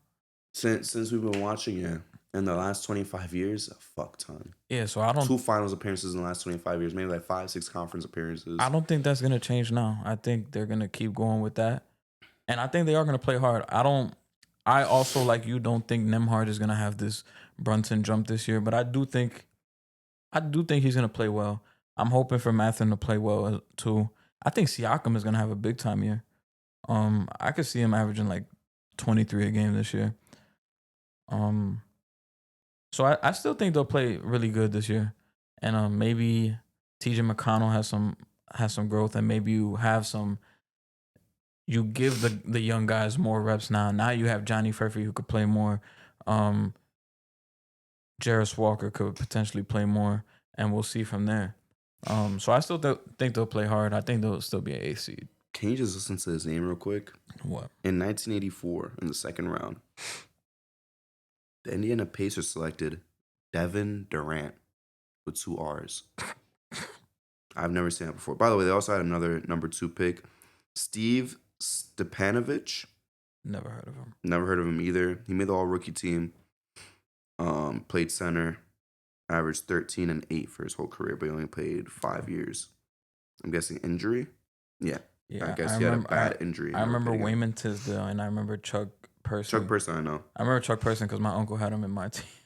Damn, 85, bro. They had Wayman Tisdale. They could have gotten Xavier McDaniel, Chris Mullin, Detlef Schrempf. I'm not really too shitty on Oakley. Oakley's cool and all, but he's not a franchise changer. Karl Malone. Karl Malone was like the 16th pick, I think. 13. Oh, 13th. Bad number for him. Yeah. Shit. Very bad number for him. Shit. But yeah, that's crazy. 2 number 2 picks, a number 4 pick, and then a bunch of like 6s, a couple 7s. Talking about, and everything else is like 20s. 39 years since having a top 5 pick. Yeah, that shit's not changing now. It would literally have to be like catastrophic, like 40 now on the dot. They'd literally have to be dropping like flies, like Nembhard torn ACL, Benedict Matthews. I don't even want to say that out loud. Knock on wood, but that's literally what it would have to go to for that to happen. Let's get to number 7 though, Justin. 7, I have the Boston Celtics. 7 is where I have, in my opinion, the most overrated team in the East. We saw this play out a couple years ago with another, big time trade, the Atlanta Hawks. I will fry the Atlanta Hawks real quick. The DeJounte stuff, it was cute. Conference finals, you pick up DeJounte. Everyone says top 4 team, top 3 team. Flame out every single year with DeJounte. Now you got Porzingis. You got Naw. You got some cool guys, but let's be real. All these people talking about them being a playoff lock, a top 5, top 4 team. I think that shit is ridiculous. I think it's absolutely ridiculous. We'll see Trae Young ball out. He'll still get his 22 and 11. Good for him. I don't think it's going to equate to being a playoff team. They have not been a certified playoff team since 2021 when they faced us. Yeah. They either play in or they miss. Every single year. And guess what? I have them top of playing all over again. It's going to be a cool team. I understand people are excited about Porzingis right now just because he's balling in Europe. I don't want this to happen, but let's see if his health holds up. Not in terms of injury, but we still don't know what the sickness is. And why this sickness not let you play against the Knicks? But now you're perfectly fine. Yeah. How's that going to carry over when you come back to America? It's kind of my big question mark for them. Yeah. Can Dyson do this all over again? I think so defensively, but offensively, I don't think he can. I don't think he's going to put up his 14, 15, 16 again. Jalen Johnson, how are you going to come back? Is a question too as well. Like Trey's the only solidified guy who I know like what I'm gonna get from him, and that doesn't always equate to being a winning playoff team. That's my only concern with Atlanta. A bunch of them. My number, I have the Celtics right here at 7. Celtics, no Tatum. Porzingis gone. Drew's gone. It's going to be the Peyton Pritchard, Derek White, Jaylen Brown. Fucking. It's literally just gonna be the Jaylen Brown show. Yeah, I don't know why you're yeah. including Peyton Pritchard like he's the lead singer of the I band. don't know. Yeah, it's going to be the Jaylen Brown show. Still think they'll be good. Part of me does feel like if there is any chance, I didn't factor this into my standings, but I do feel like if there's any sort of chance where they could just tank the season, I feel like they'll take that opportunity. Because I feel like it would be such a cheat code for them to maybe get a top 3 pick in this draft on top of Tatum coming back and maybe whatever free agency moves they can make. I feel like that would be such a cheat code. They're like, we could avoid the second apron by getting this young star on his rookie deal for right now. Tatum's going to come back. I could see them doing that. Maybe Jaylen Brown's like, yo, my knee hurts. All right, you're not playing. But if that's not the case, I still feel like the Celtics will be the 7th seed in the East. And Jaylen Brown should have a all-star, all-NBA type of season. Derek White, we going to see, because I like Derek White, but I feel like there's a lot of people that kind of glaze him way too much. Oh, all-star Derek White? You're not respecting all-star Derek White? Like, I don't think he's going to be an all-star, but shit. Let's see what he could do in this situation where he going to be looked at as the second guy. And then I'm really just hyped to see what Peyton Pritchard does in this role this year. It's because I saw some shit yesterday where it was like Peyton Pritchard pays his friends that play overseas to play intense defense on him in his workouts. I was like, I'm excited. If he gonna be starting like off rip, this shit gonna be fun. I'm not gonna lie. But yeah, the depth is very, very thin right now. I don't even know who's starting at center for them right now. Is it Kata? Is it who's the other center? They got Baylor Shireman as well. They drafted Hugo Gonzalez. I didn't think that was a good pick at all. You still have Jordan Walsh.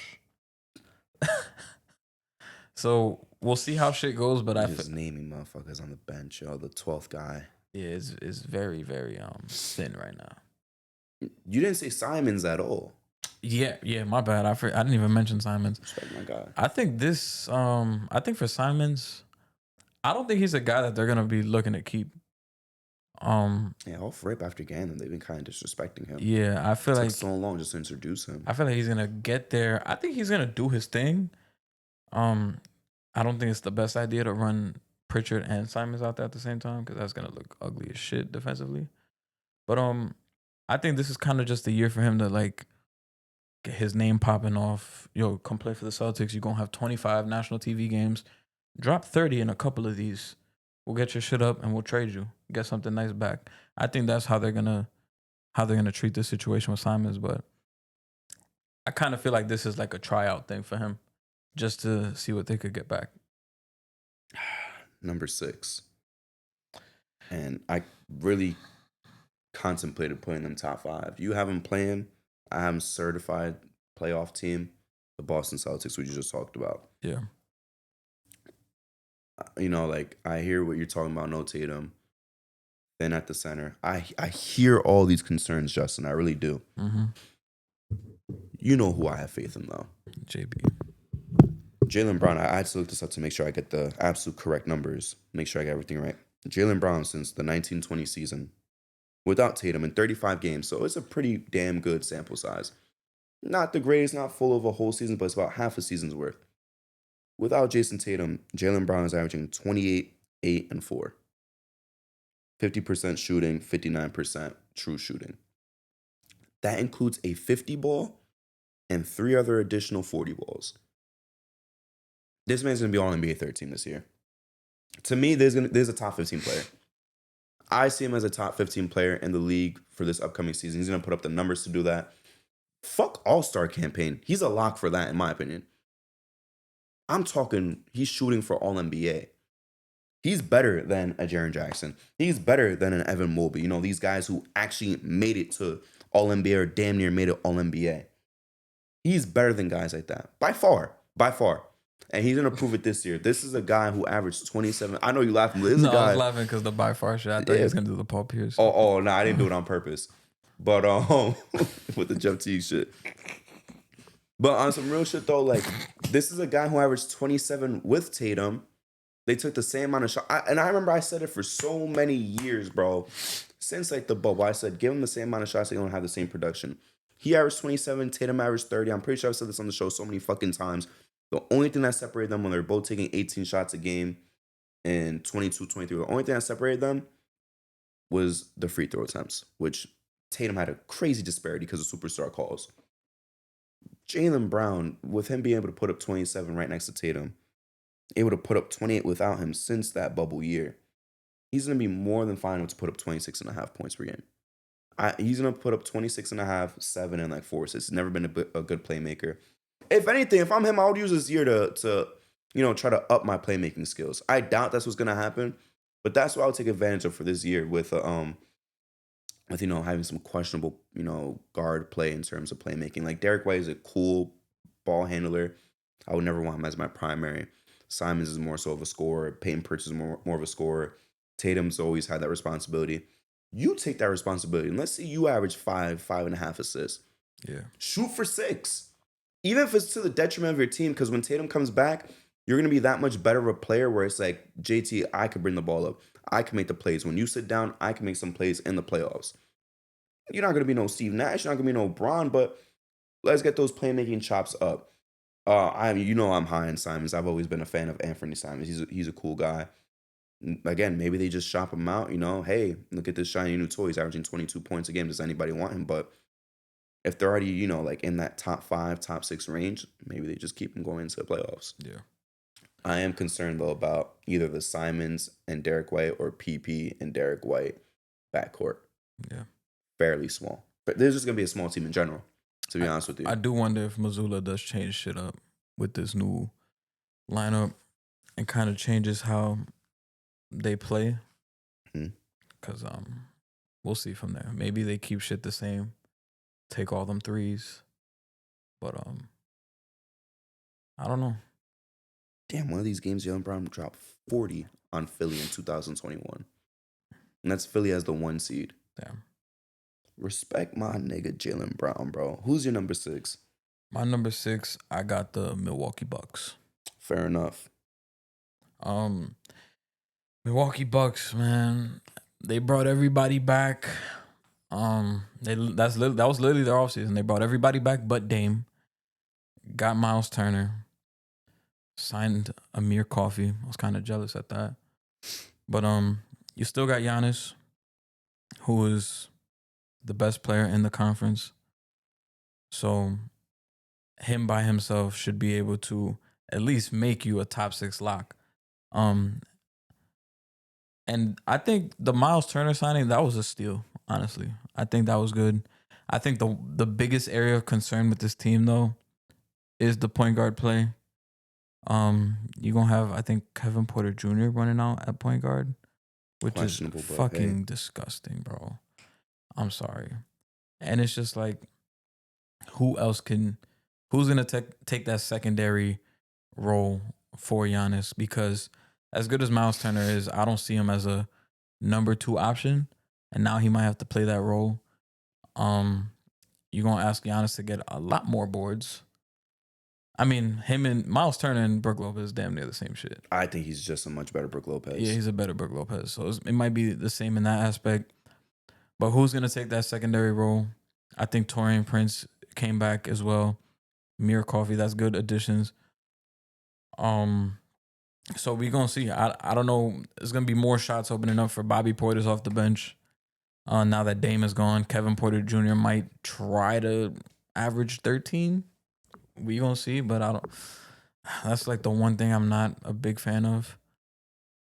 But I think Giannis is going to do his thing. He should comfortably have another like 30, 13, and maybe 5 assists a game with this team. And I think he gonna be on a mission. But it's just the others that really, really, really, really, really scare me. I think him and Miles Turner, I think they can complement each other very well, but it's just these other motherfuckers, bro. And I feel like same thing. It's like if you're missing one of those guys, like Miles Turner or Bobby Portis, it's like holy shit, bro. The backpacking Giannis is gonna have to do. He's gonna have to do regardless, bro. Yeah, he's gonna have to backpack this whole year, bro.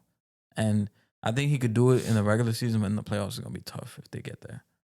Might as well parlay into number 5 where I have the Bucks. Hey man, they bought back TA. TA is back. Giannis gonna hoop. Jeff Teague said himself. Yeah, that's true. He hoops best when TA is there. He was freaking out in the finals. He's like, "Where's TA? Where's TA?" Brought him back early as fuck from COVID when he shouldn't have been back.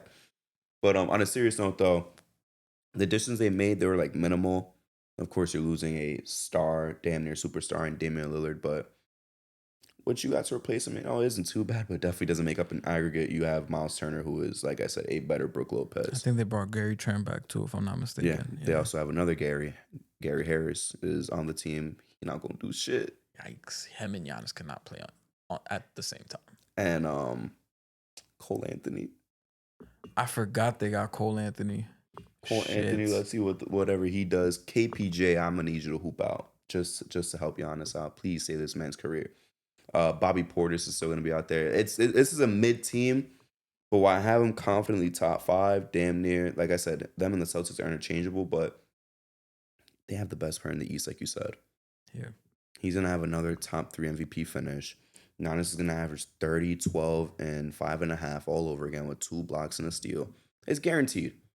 We know what we're getting from him every single year until a decline happens. I don't think the decline is gonna happen this year, but he's a special player. He's turned himself into a generational player, inner circle Hall of Famer, absolutely, very easily. I'd love to see him make a push for MVP. He's not gonna get it unless he's a top 2 seed, and even then, when he was the 1 seed, Jokic ran away with that shit. That was the year that Jimmy beat him 22-23. 22-23 was Embiid. Sorry. Yeah. Embiid got it for whatever reason when Giannis was a better player. But regardless of all Giannis that, and Jokic. yeah. He wasn't even the best player in the East and he won MVP. But regardless of all that, Giannis is more than good enough for if you throw out whoever with him. I've seen some people put them as a playing team, like number 7. That's way too low. With how talented Giannis is, let's be real, they're gonna be better than Philly. They're gonna be better than the Hawks. They're gonna be better than the Raptors. They're gonna be better than the Heat easily. Doc Rivers still coaching this team too. Don't matter. It doesn't matter that they have the biggest terrorist in NBA history coaching. That's fine. You still have Giannis Antetokounmpo. Don't expect any postseason success. Maybe you can win a round, but after that, it's looking very bleak for this team, and you're gonna have to bring Giannis some help. I don't think Giannis is ever gonna leave, but I already know he's gonna be frustrated as fuck. Yeah. And he asked for Miles Turner, so good for him. You're number 5, Justin. My number 5, I got the Atlanta Hawks. You're one of the people I'm talking about, man. You're one of the fucking people I'm talking about. I got the Atlanta Hawks at 5. I gotta hear this. I really love the additions that they made in the offseason. Bringing in Nickeil Alexander-Walker, Luke Kennard. I do like their team. I think one of the biggest questions for me is the backup point guard spot, because they do have these lineups that they can play with where it's like, oh shit, I'm really fucking with what they got here. But the biggest question for me is that backup point guard spot. But as a team, the way they're constructed and everything, I like how they are built around Trae Young so far. But it is up to him to be able to, I'm going to average my 22 and 12, but efficiently. Because that was our biggest issue with him last year. But throwing out a lineup out there with him, with Dyson Daniels, you don't think he'll do the same thing offensively? I think he'll be close to it. It's going to be a lot more mouths to feed this time. Word for word, what I was really about to say more mouths to feed. Jalen Johnson coming back, we got to see. But I think he'll be good. This was a dude that would have been my all-star for that team had he not got hurt. I think Zachary Reese-Shea, year 2, not expecting a big jump, but I'm expecting him. He's going to be more comfortable. He's got a year under his belt. He can play his game. He knows what's expected to him. He's gonna do what's asked. They still have Onyeka Okongwu, who I think they made their bed with him. Like they're like, yeah, we got him. They drafted Asa Newell, who I think where they got him at was a steal, like in terms of value, because they traded back and they finessed. So they got him, who I think is a perfect fit in Atlanta. He gets to stay in Georgia. He's a lob threat. And then bringing in Nickeil Alexander-Walker, another POA defender that you could throw in with next to Dyson Daniels with Zachary Reese-Shea. I think that's a scary plug-and-play type of player to have in there. And then Luke Kennard to also help out with the spacing. And you could just have another lineup where you could space the floor and shit like that. So I do think there is something with this team, and it's going to take a lot of just construction of the lineups and building pieces, but there are pieces that you can choose to play with. But my biggest concern with them is that backup point guard spot. But I think this team is well-rounded enough and deep enough where they can compete for a top 6 playoff seed. We'll see, man. Honestly, we shall see. I still have the doubt with Dyson offensively. I still have the concerns about Jalen Johnson coming back from injury. I still have the concerns with Porzingis and his mystery illness. I didn't even bring up Porzingis too. I want to see what Zach's going to do too. Is this the year where Trae Young finally breaks I don't want to call it curse, but the long streak of nobody averaging 12 assists for a hot minute? I think since John Stockton, no one's touched that 12. You've had like Rondo and Nash get to like that 11.6, 11.7 CP3. There was a moment he was averaging 12 in the year, but then it went down. He will crack it for the whole year. I think this could be the year he does it. Let's see if it amounts to wins and a playoff appearance. He got to be fucking efficient though. Like my favorite Trae Young year was year 3. Year 3 and year 2. Year 2 when they missed the playoffs, but that motherfucker was averaging like 29 and 11, and he was just pulling shit from the fucking logo. That was my favorite Trae Young year. Hasn't been the same since, and he was efficient too while pulling for logo. Yeah, so he got to be efficient. Like it got to start from there. Buddy was going into All-Star weekend under 40% from the field. Ugly as hell. I'll never forget in fantasy last year that how much fantasy did he give me on the last day, and I was pissed. I was like, he just needed to have a regular bad game. He gave me like 3 fantasy points. I was like, come on, bro. Like he missed every shot. He had like 7 turnovers. I'm about to look for that game in the logs. I was just like, dude, you are fucking terrible. You are just bad. Top 4, Justin. Home court advantage. My number 4, I got the Detroit Pistons. Detroit Pistons as well. I'm hyped to talk about number 3 already. I'm not going to lie. But let's get into Detroit. Talk to me about Detroit. Detroit basketball is back, baby. I hope it's here to stay. Malik Beasley's gone, but they added Karis LeVert and Duncan Robinson. You pick your poison on which one you feel better about, but I think Karis LeVert is going to ball out. I think he's made a name for himself in this league as a scorer. Cade Cunningham this year, I think this is going to be a big time year for him. He's gotten all the notoriety this year. Everybody's starting to know his name. And I think this is the year where I think he's going to improve on some of the things that he had trouble with last year with those turnovers. But you see it when he plays. Like he has the vision. He gets his players, his teammates involved. But I think he's going to cut down on that this year. He's going to be more sharper as a scorer. This is what I feel. I'm not saying this as an insider. Like I've been watching him work out and shit, but I think he's progressively gotten better over the years, and I feel like I'm confident to say that he's gonna have one of those years this year. You also have Jaden Ivey coming back. I'm excited to see what that is because this is a big year for him. Because this year might determine whether he stays with the team or they move off of him. And he did look good last year before he got hurt, so I'm excited to see what he does. Ron Holland in year 2. Couple games I watched of him in Summer League. The shot does look a little bit better. So maybe he has a bigger role. Asar Thompson. He should be on a fucking revenge tour this year after the way last year ended. Because of him. I hate to even throw shots like this, but he got fried. There's no way to say he got fried. And that's on the department where he specializes in, and he got fried. But if I'm him, I'm going into this year like I'm going to destroy everybody. And Jalen Duren, I think he looked really good down the stretch of last year. He's been a guy I've always liked. fucking built like a monster. So hopefully he could raise his game a little bit this year. But I think the Pistons, especially JB Bickerstaff, coaching this team like great. I think I'm just excited for this team next year. And I hope they have the continued success that they had last year into this year. I just like that the guys that they lost, they replaced them, in the aggregate, All right, we lost Dennis. We lost Malik. That's fine. Who gives a fuck? We got Karras. We got Duncan, And we getting Jaden Ivey back. Technically speaking, he wasn't on that playoff team. So I'm very excited to see what these guys can really do. This is going to be the year where Cade breaks into top 10.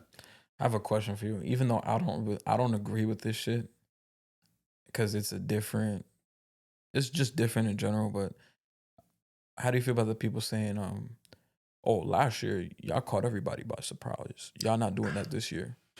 It's different when you're in the East compared to the West. For example, like the Kings, unfortunately, the 1 year after 22-23. And even then, 23-24, they weren't bad. They went to the play-in and they won 40-plus games at 45 games. I thought they won like 48. Yeah, I think they won 47. 47, Whatever, same shit. Yeah. But it's like, that hangover is not going to happen here. Yeah, they're going to be just as good, if not better. They're definitely not going back to play-in. We'll never be in the play-in, obviously. But they're not going to go to the play-in. The East They're too good for that. Yeah, the East is like way too top-heavy. I would be very disappointed if they don't finish top 5. Yeah, they should be top 5. I'd be very disappointed if they don't finish top 5. Like, even if they repeat at 6, I'm going to be disappointed. Like, you need to be a top 5 team. Like I was saying, Cade's going to walk into that top 10 talks this year. End of the season, next May, next June, we're going to be talking about him. Like, yeah, Cade, he solidified himself as a top 10 player. Shout out to the OGs of Bron, Curry, KD, but young guys like him and Paolo, who we're going to talk about soon, are coming. They're knocking on the door of that top 10 talk. So I'm very excited to see what he does this year, how much better he gets. And again, this is all with no all-star help, bro. He's a sole star. He is, one of one when it comes to being a playoff team and being that main star for your team. You don't have like a co-star with you. You have good pieces, but you don't really have a co-star with you. What other playoff team do we see that has that dynamic? I don't think there is one anymore.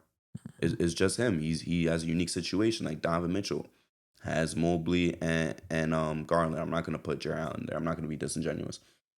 Brunson has a cat. All these teams have a duo. Celtics is only just because of an injury, but they have a duo. I guess you could say Paolo, but even then, I would say Franz is closer to that all-star, bid than anybody on the Pistons. So it's like, of all these playoff teams, it's the only guy who's like, yo, it's me, it's my guys, Ain't no co-star, ain't no big 3, ain't no super team big 4. It's me and it's my fucking guys. So I'm really excited to see how much better he could get this year. Yeah. Number 3, I think we already know who it is.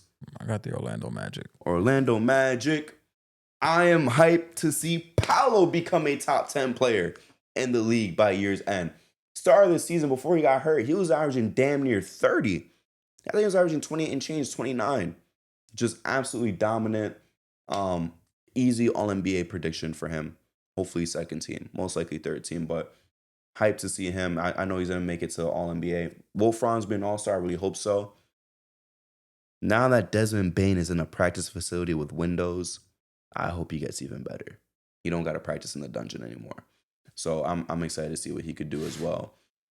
Guards, in terms of Suggs and AB, let's see what they're able to do as well. I don't know how special AB is going to be honest with you.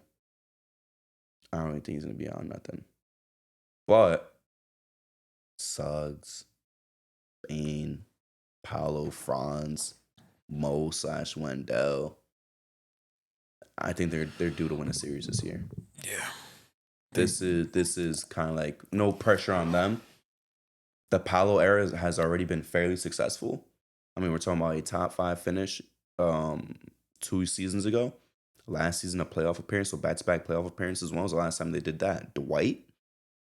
Because Vooch and them would be like once, and then, damn, how many times did they make it with Vooch? I think just one time. I think just against the Raptors.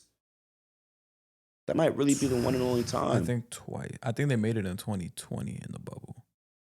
Did they make it in the bubble? I think so. So then they back-to-back there, too. I'm going to double-check, because I'm pretty sure who would they have played, though? I think they played the Bucks. Because I think the Bucks were the 1 seed. They were the 8 seed. The Bucks fried.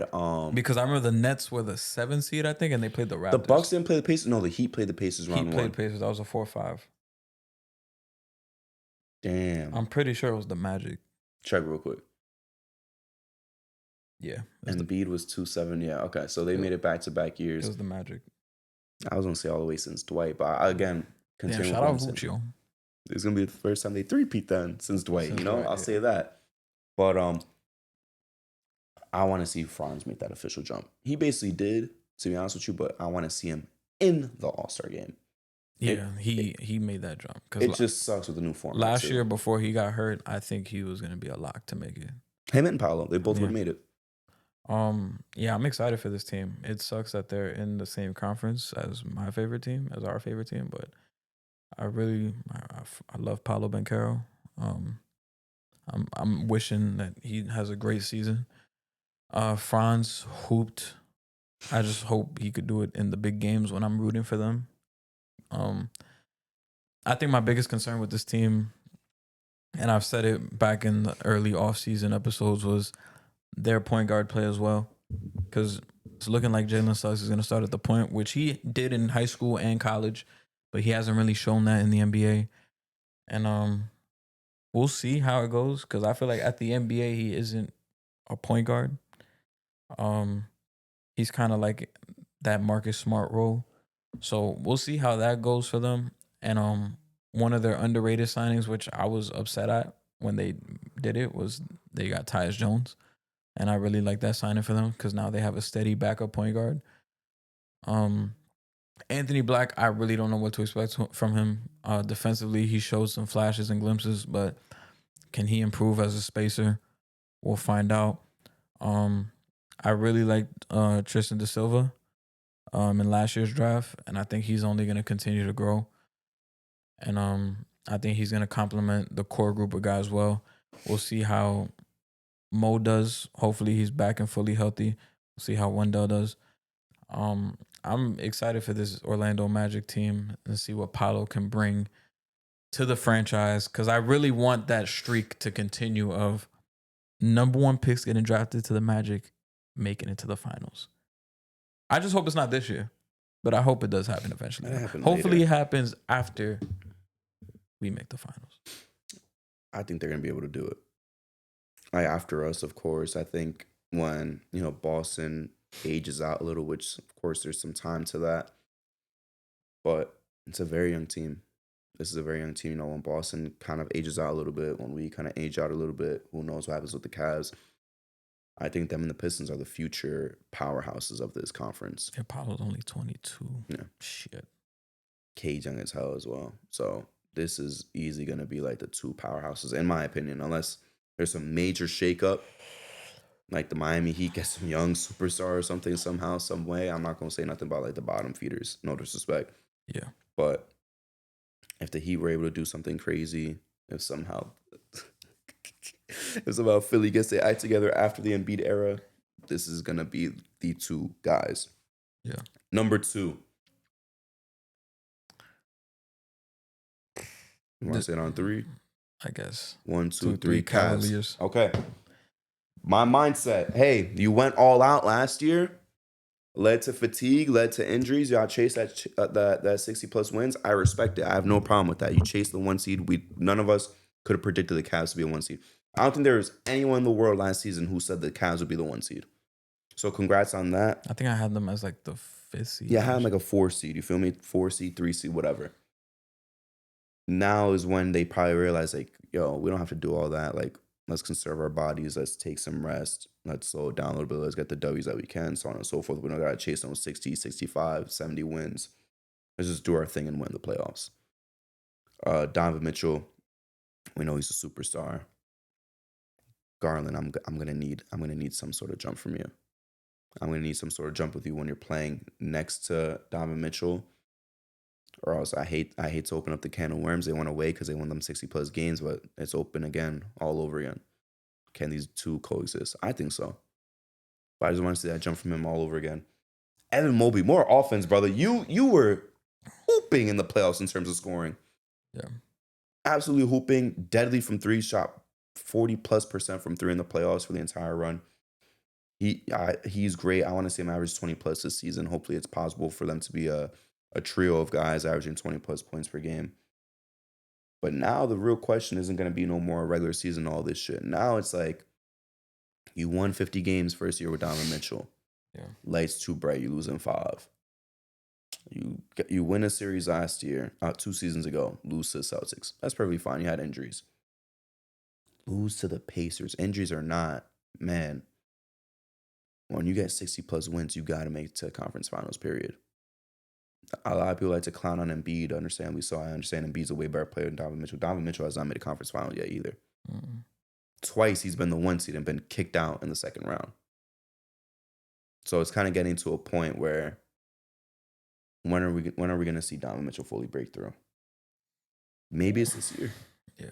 Hey, the same way people are all talking about the Knicks. You know, they have to make the finals. This is the year to make the finals. They have to do it now or it's never. Tatum's down. Embiid's beat the fuck up. You know, all this shit. Jimmy Butler's gone from the Heat.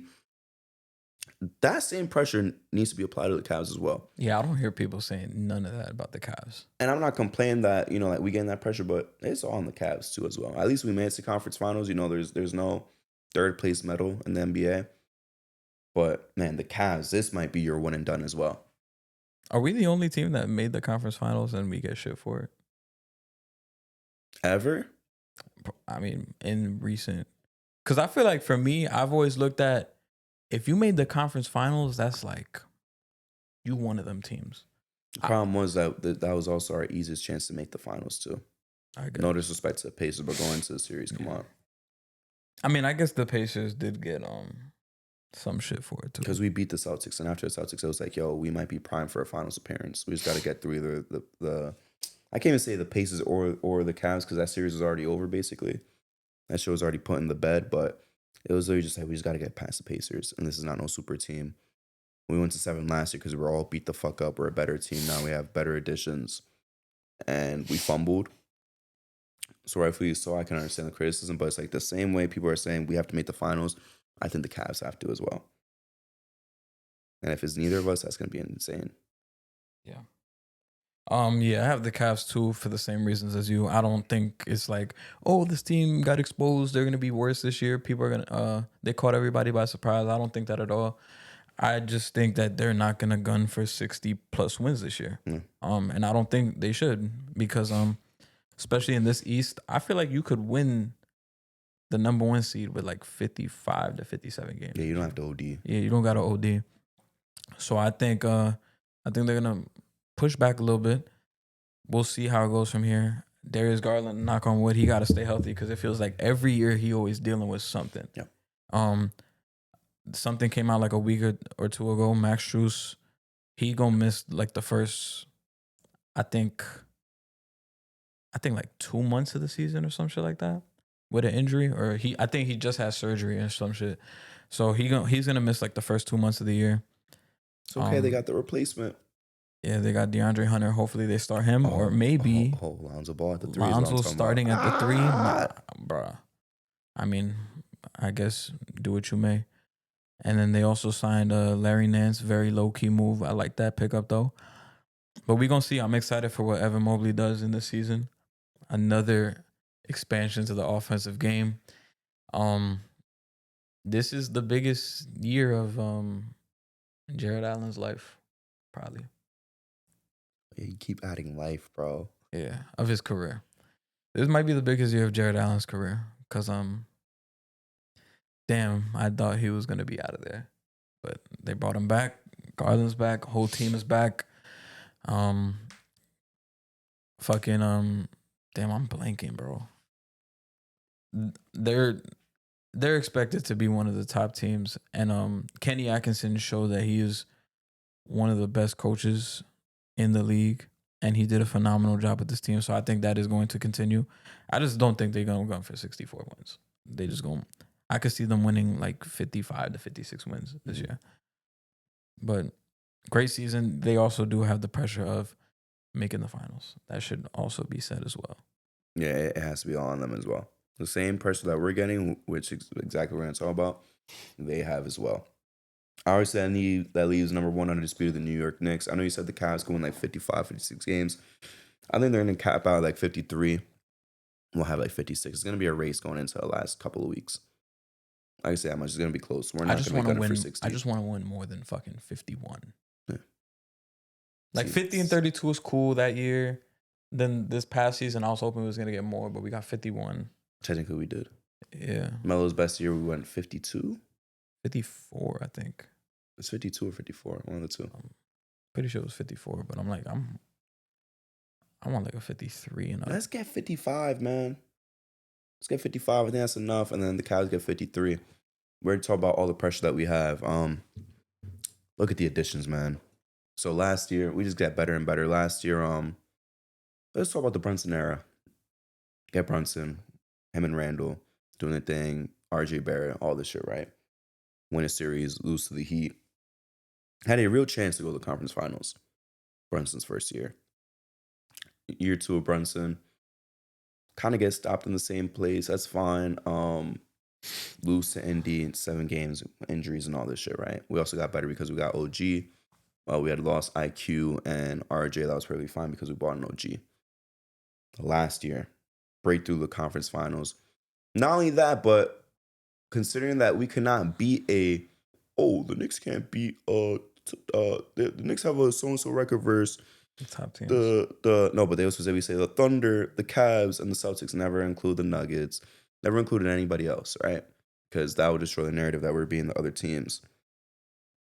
But besides that, we were able to get past Boston. I remember when they threw the Lakers and they won the Lakers with a 2 seed for that little bit. And they dropped completely. But when the Grizzlies were a 2 seed and we fried them both games, including like Crickets. 50 piece in them. All right, 50 is a lot, but we like 30 piece them playing. We're playing. We beat them twice too. Yeah, but one of them was close. The other one, the game at home, we blew them up by like destroyed 30. them, and then the game over we're there, playing Globetrotter hoops as well as what I was trying to the come game with. at Memphis. That's when OG hit that game winner. But get better after all that talk of they can't be top teams. We win 1 game against the Celtics. That's all they're gonna get. They're still just gonna lose in 5. Win another one. Okay, who cares? Still gonna be 6. Beat them down. Bad. And it's because of, the wing duo that we acquired, specifically to stop Boston, that actually worked. The problem was addressed of coaching. Let's see how the new coaching goes. Problem was also addressed of the depth. Yabu, Jordan Clarkson. The team is getting better and better. And you know how hype I am about Jordan Clarkson. Hopefully we get some bees love, you feel me? Bees, come over here. 1-year deal. That'd be insane. No money, you feel me? This will be his time to get that bread back. Yeah. You ball out for us. Mm. Shit, you did that shit in Detroit, motherfucker, and you was gonna get a bag. You do that for New York, that bag is gonna multiply. Yeah. So love to have him on the team. Again, I do subscribe to the belief that this is finals or bust. It's not me complaining about the pressure, like I said earlier. I'm perfectly fine with that. But guys, this really is finals or bust. Brunson, Deuce, Hart, OG, Bridges, Cat, Mitch, Clarkson, Yabu, all you guys got to step the fuck up and punch in that ticket. Precious, punch in that ticket. I didn't want to leave him out. I'm not going to really include Tyler Kolek, sorry. Nah. Or Daddy A. What's it called? Huck Porty, I'll include you. Punch in that fucking ticket. I just hope Mike Brown actually improves this team, because with the pressure that we have going into next year and in the playoffs, I'm sorry. I love Tibbs, but it felt like every Knicks game I watched, I was about to have a fucking heart attack, bro. And I just don't want that feeling. And it's only going to be magnified even more when there's expectations on your team. Yeah. So this is going to be the most expectations that we had all year. With this season, to me, this is the biggest Knicks season of my life. I refuse to make any proclamations about this team, and I'm not going to. This is probably the most I'll do, predicting us being a 1 seed, and only because I don't think the Cavs are going to gun for 64 games. But I'm not proclaiming anything. I'm just going to watch how this season goes. I'm not making no statements, no nothing. Because this, to me, is the biggest season of my life. I don't want to jinx nothing. Even when I hear other Knicks fans talking about, we're going to do this, I try to fucking stay away from that shit, because I don't want that energy coming to me. I don't want to jinx nothing about this team because I believe in that bad jinx shit. But that being said, I think that losing to the top teams, Owen, whatever, that shit, to me, that shit is not happening this year. I think that was a one-time thing. That shit did not mean anything. And you go back to that Celtics series, perfect indication of why that shit does not matter. The regular season, you could take a glimpse of it, take whatever pieces you may, but the playoffs is a whole different game, and we proved that. I think we addressed the bench significantly. I think now this year we will be able to go 9 deep. Like, I think Mitch is going to be the fifth starter on opening night.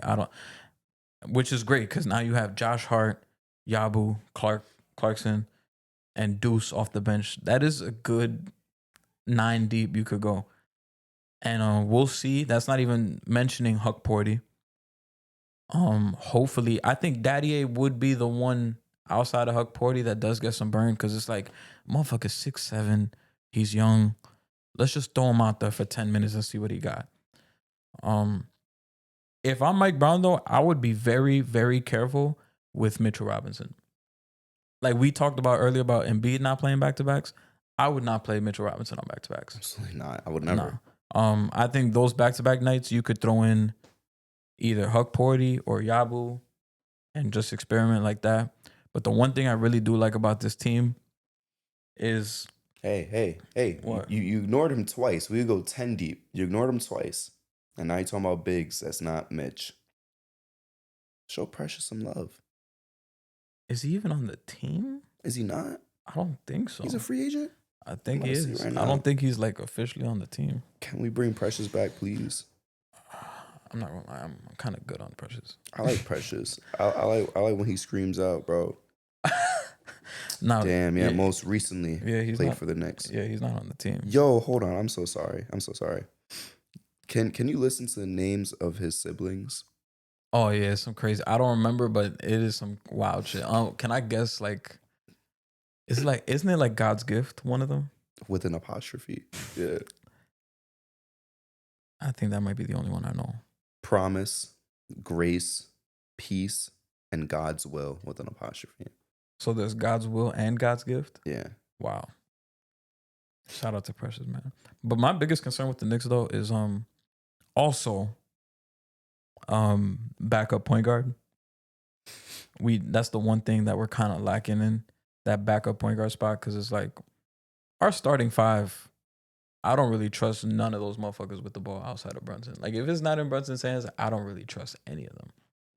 So that's why I was hoping for maybe somebody like Tyus Jones or Malcolm Brogdon to kind of alleviate that pressure off of Jalen Brunson. But if we get Malik Beasley, I'll be happy. Like I'm not complaining, but I think that it will be an issue. Maybe Mike Brown kind of instills some shit into Josh Hart, even though he's not a point guard, but he is the second most comfortable motherfucker bringing up that ball and making plays. So That's fucking insane. Yeah, which is crazy. But maybe making shit easier for him and just seeing the game differently. But I think I'm just excited for this season, man.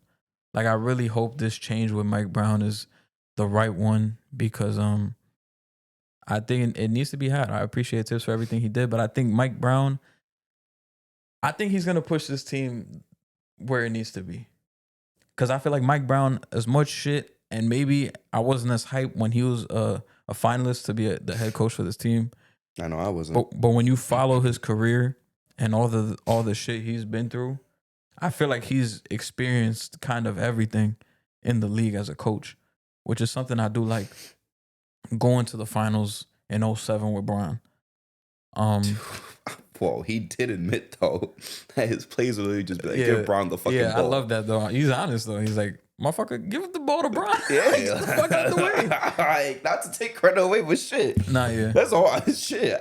No disrespect. Hold on. I'm sure his X's and O's on defense was on point. It was a great defensive team. Didn't he say one of the assistants was like, oh, I think we should run this? He's like, fuck that. Fuck that. He's like, give it to Braun. Like, yeah, I'll be saying, bro, in the huddles. Oh shit. Like 2 minutes left. I'm like, just give it to LeBron. Nobody else shoot. Just give it to fucking LeBron. If he gives you the ball with 3 seconds left, shoot. Besides that, just give it to LeBron. And that's the thing I like, the adaptability, because he do have the shit in his back pocket of plays, but it's like he understands, like, yeah, It's a star-driven just go. The thing with Tibbs is like, all right, we're gonna try this this out of bounds play. Oh, they stopped that. Oh, give it to JB, and then it'll just be that. But he has been through it all though, like going to the finals with Bron in 07, then going.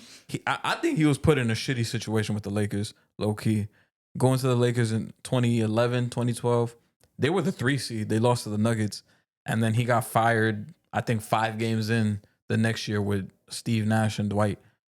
And then became an assistant with the Warriors, got to sit there and grow with them. And they would tell you, like, yo, this motherfucker's a character. Like, he's in practice, running in the drills, holding people accountable, and just being able to grow into Steve Kerr. And we saw in some of those games when Steve Kerr was out, he was coaching that team really well. And then goes to Sacramento, built the culture. That first year in 2022, 2023, that was a fun year for the Kings. Established a culture. You saw those clips of him in practice, him running, doing the suicide. He's like, I want to lose my fucking top. And just, it was a magical year. The next year wasn't really disappointing. They kind of lost a couple more games to bad teams that they shouldn't have. And that's kind of why they fell. But they were still like right there. 48 win team just in the plan. And they let him go. And the way he got let go was fucking insane. They just called him on the phone. But I think now he's had enough time. He sat back. And I think any motherfucker who's insane enough to be like, oh yeah, I want that job. Yeah. With all it. Like after Tibbs got fired and that coaching vacancy was open and all the shit that we were going through, like looking for a coach, and everybody understanding the pressure of entering that coaching job, for him to be like, oh yeah, I want that job. He's like, I'm not trading my wings though. I got to keep my wings. Like he's been able to sit back and watch everything and knows, like, I know what's going wrong with this team, and I know what I would do to fix it. So this is a team that has a lot to prove, and they know that they were right there, and they want to right those wrongs. And this is a coach who also knows he wants to get to that mountaintop, and he's like right there. Like, I feel like he's been at every single level, and he wants to get back where he can. And what better way to do it in the Eastern Conference with the Knicks, with a team that's well built. I was playing 2K yesterday, my career. We played the Knicks, and I'm on the Magic, and I'm like, damn. I'm like, yo, we have a fucking squad, bro. Did you pick the Magic? You got drafted. Like, I was about to say, damn, you must have played ass. Nah, I picked the Magic. I was about to say. I just like their jerseys. They gotta let you get drafted. But I'm looking at the Knicks. I'm like, yo, we got a fucking squad. Like, shit. So I'm like, well-built team for him. And I hope to fucking Christ that there is a change. I'm tired of opening night, and it's like, I hated those days as a Knicks fan when it was like, we win 1 game, lose 1 game. Yeah, back and forth. Win 2 in a row, lose 2 in a row. I hate that shit. I just want to go on a fucking 8-game winning streak off the bat. Yeah. Maybe lose 1. Start off 7-2, bro. Yeah. And shit, I want Loki want to look at the schedule and see how good we could start. Yeah. First 10 games, I want to see. While you look at that, Mike Brown, only thing I'm gonna ask real quick, don't pull the Keon Ellis, bro. Play the guys who are making a positive impact. Don't make that mistake back-to-back years. That's my only thing. I don't think he'll do that. I don't think he'll do that. He fucking better not. Well, this is also a collaborative effort with Leon. So Leon is gonna be like, hey, motherfucker, you not doing what we told you. Hot seat. All for it. All right. First 10 games for the Knicks. Opening night, Cleveland Cavaliers. I don't know how to answer that. Yeah, I don't. Give us the win. That's 1. Next game against the Boston Celtics. Give us a win. Then we got the at Miami Heat. Give us a win. And we got at the Bucks. That's going to be a L. I think Giannis going to come out crazy. Then we got an NBA Cup game against the Bulls in Chicago. Give us a fucking one already. Who cares? Then we got the Bulls again. Yeah, just in MSG. 5-1. Then we got the Wizards. 6-1. Then we got the Timberwolves on ESPN Loss. in New York. Loss. And it's going to cook. And then we 6-2. got the Nets in MSG. 7-3, like I said. All right. I'll take 7-3. No 6-4, man. 6-4 is possible just because of that Cavs game. But if you're going to lose that Cavs game, you're going to have to compensate by beating the Timberwolves. I'd rather you beat the Cavs than the Timberwolves. I feel like past years, first 10 games, we would have been like 5-5 or 6-4. 6-4. Let's go for 7-3. And that's one thing I usually noticed in the Brunson era. We usually get off to slow starts. It's always like January, February. Yeah. That's when we start to kind of turn up. But the beginning of the season, we always start off pretty slow. I don't want to get off to a slow start. Please. Yeah. Please. That is our Eastern Conference standings predictions. So for 25-26, first one down. Again, we're going to that I was about to say roll up period. What's the word? Ramp up. Oh, ramp up period. So we're ramping up for the season right now. Justin, anything else you want to talk about, or do you want to go straight into the shout outs? Did you want to talk about football? I want to talk about how South Carolina fried and how Lenore Sellers, I won't say the best QB, but he was a top 3 QB in the SEC so far. He looked good. It's only been 1 week. It was a fun weekend of college football. Yeah, Nussmeier was better. John Mateer was better. I'll respect that. But it's interchangeable to me. And we playing South Carolina State, so let's get like 400 total yards, buddy, rushing and passing. Archie, I was checking the score just right now. They were up 14-0 against San Jose. Yeah. So let's see how that looks. Not really crazy comp, but let's see if he gets his confidence back. I mostly do want to focus on NFL though. CeeDee Lamb, what the fuck are we doing, bro? Forget the fact that I had you as anytime touchdown. Why are we dropping the ball so many times when you could beat these overrated trash ass motherfuckers, bro? That shit pissed me off. Could have started off the season with a dub. Dak easily looked like the best QB out there. So I feel bad for him. Wait, you said Dak looked like the best QB out there? Yes. Hell no. Yes. Jalen Hurts was frying. Yes. I hope you know that all those passes that were dropped that Dak was throwing that were dots, they were 90% catch probability. 90. Jalen Hurts looked like a fucking monster out there. 9-0, Justin. The man finished with 190 yards? I think it was 188 yards. Should have been way more. 90% catch probability, and you guys are dropping these. These aren't hospital balls. Dak was a better QB to me. Nah, Jalen Hurts. Just that game. I'm not saying overall fantasy rankings. points beg to differ. Who gives a fuck about fantasy points? Fantasy points aren't bringing into the fact that bro was losing yards because everyone was dropping his passes. I think Hurts gave me like 25 fantasy. I think Dak put up like 6. Bro, again, because of drop balls. Ah, man. What a game. That was a fun game. The rain delay kind of Killed me. fucked it up. Made me fall asleep, I ain't gonna lie. The FanDuel experience was fun. I'm not going to get into that shit. But the Chiefs-Chargers game was fun too. Hell yeah. Justin Herbert, bro. He was slinging that. Pause. I cannot believe this dude, Eric, released that Justin Herbert is not a top 10 QB, and they got stuck on 7 and couldn't name 3 more guys. Nah, yeah, he is top 10. Shit blew me. Shout out Quentin Johnson. He was crazy. Keenan Allen was still bugging out. Everybody's like, Keenan Allen's fucking washed. Everybody ate, though. Yeah, he was dishing that shit out to everybody. Shout out Mahomes, though. I have him in my main fantasy league. Fuck him. Cooking. Shout out to Brazil, though. But yeah, big shout out to Justin Herbert, man. Showing why he's like the 6th best QB in the league. NFL's back, baby. NFL's back. Tomorrow is the big day. Starting off huge for my team. That's all I could say. Let's start that shit off with a dub, bro. Might as well start my bet with me and you off right and crush the Packers. Because now motherfuckers want to call them, oh my God, they're a crazy defense. Can't name anybody else with Micah Parsons. I don't want to hear that shit. So let's get this shit rolling, man. Let's get this shit fucking rolling. So division winner, whoever wins the division, it has to be Packers or Lions. Remember, it's division winner, not who finishes above. Because if the Vikings win somehow, they don't mean shit. All right. Division winner, Detroit Lions. Jared Goff, 318 yards, 2 passing touchdowns. Yeah. It's going to St. Brown and Laporta. I'm going to be fucking under anxiety watching this Giants game on Sunday. You guys are going to win.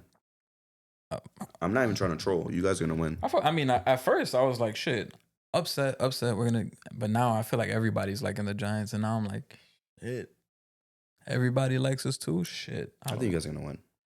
But I've been telling people, especially, I'm like, yo, people are kind of just writing us off completely. I'm like, yo, I don't know if y'all know, like, the Giants play the Commanders very well, even in the Daniel Jones era.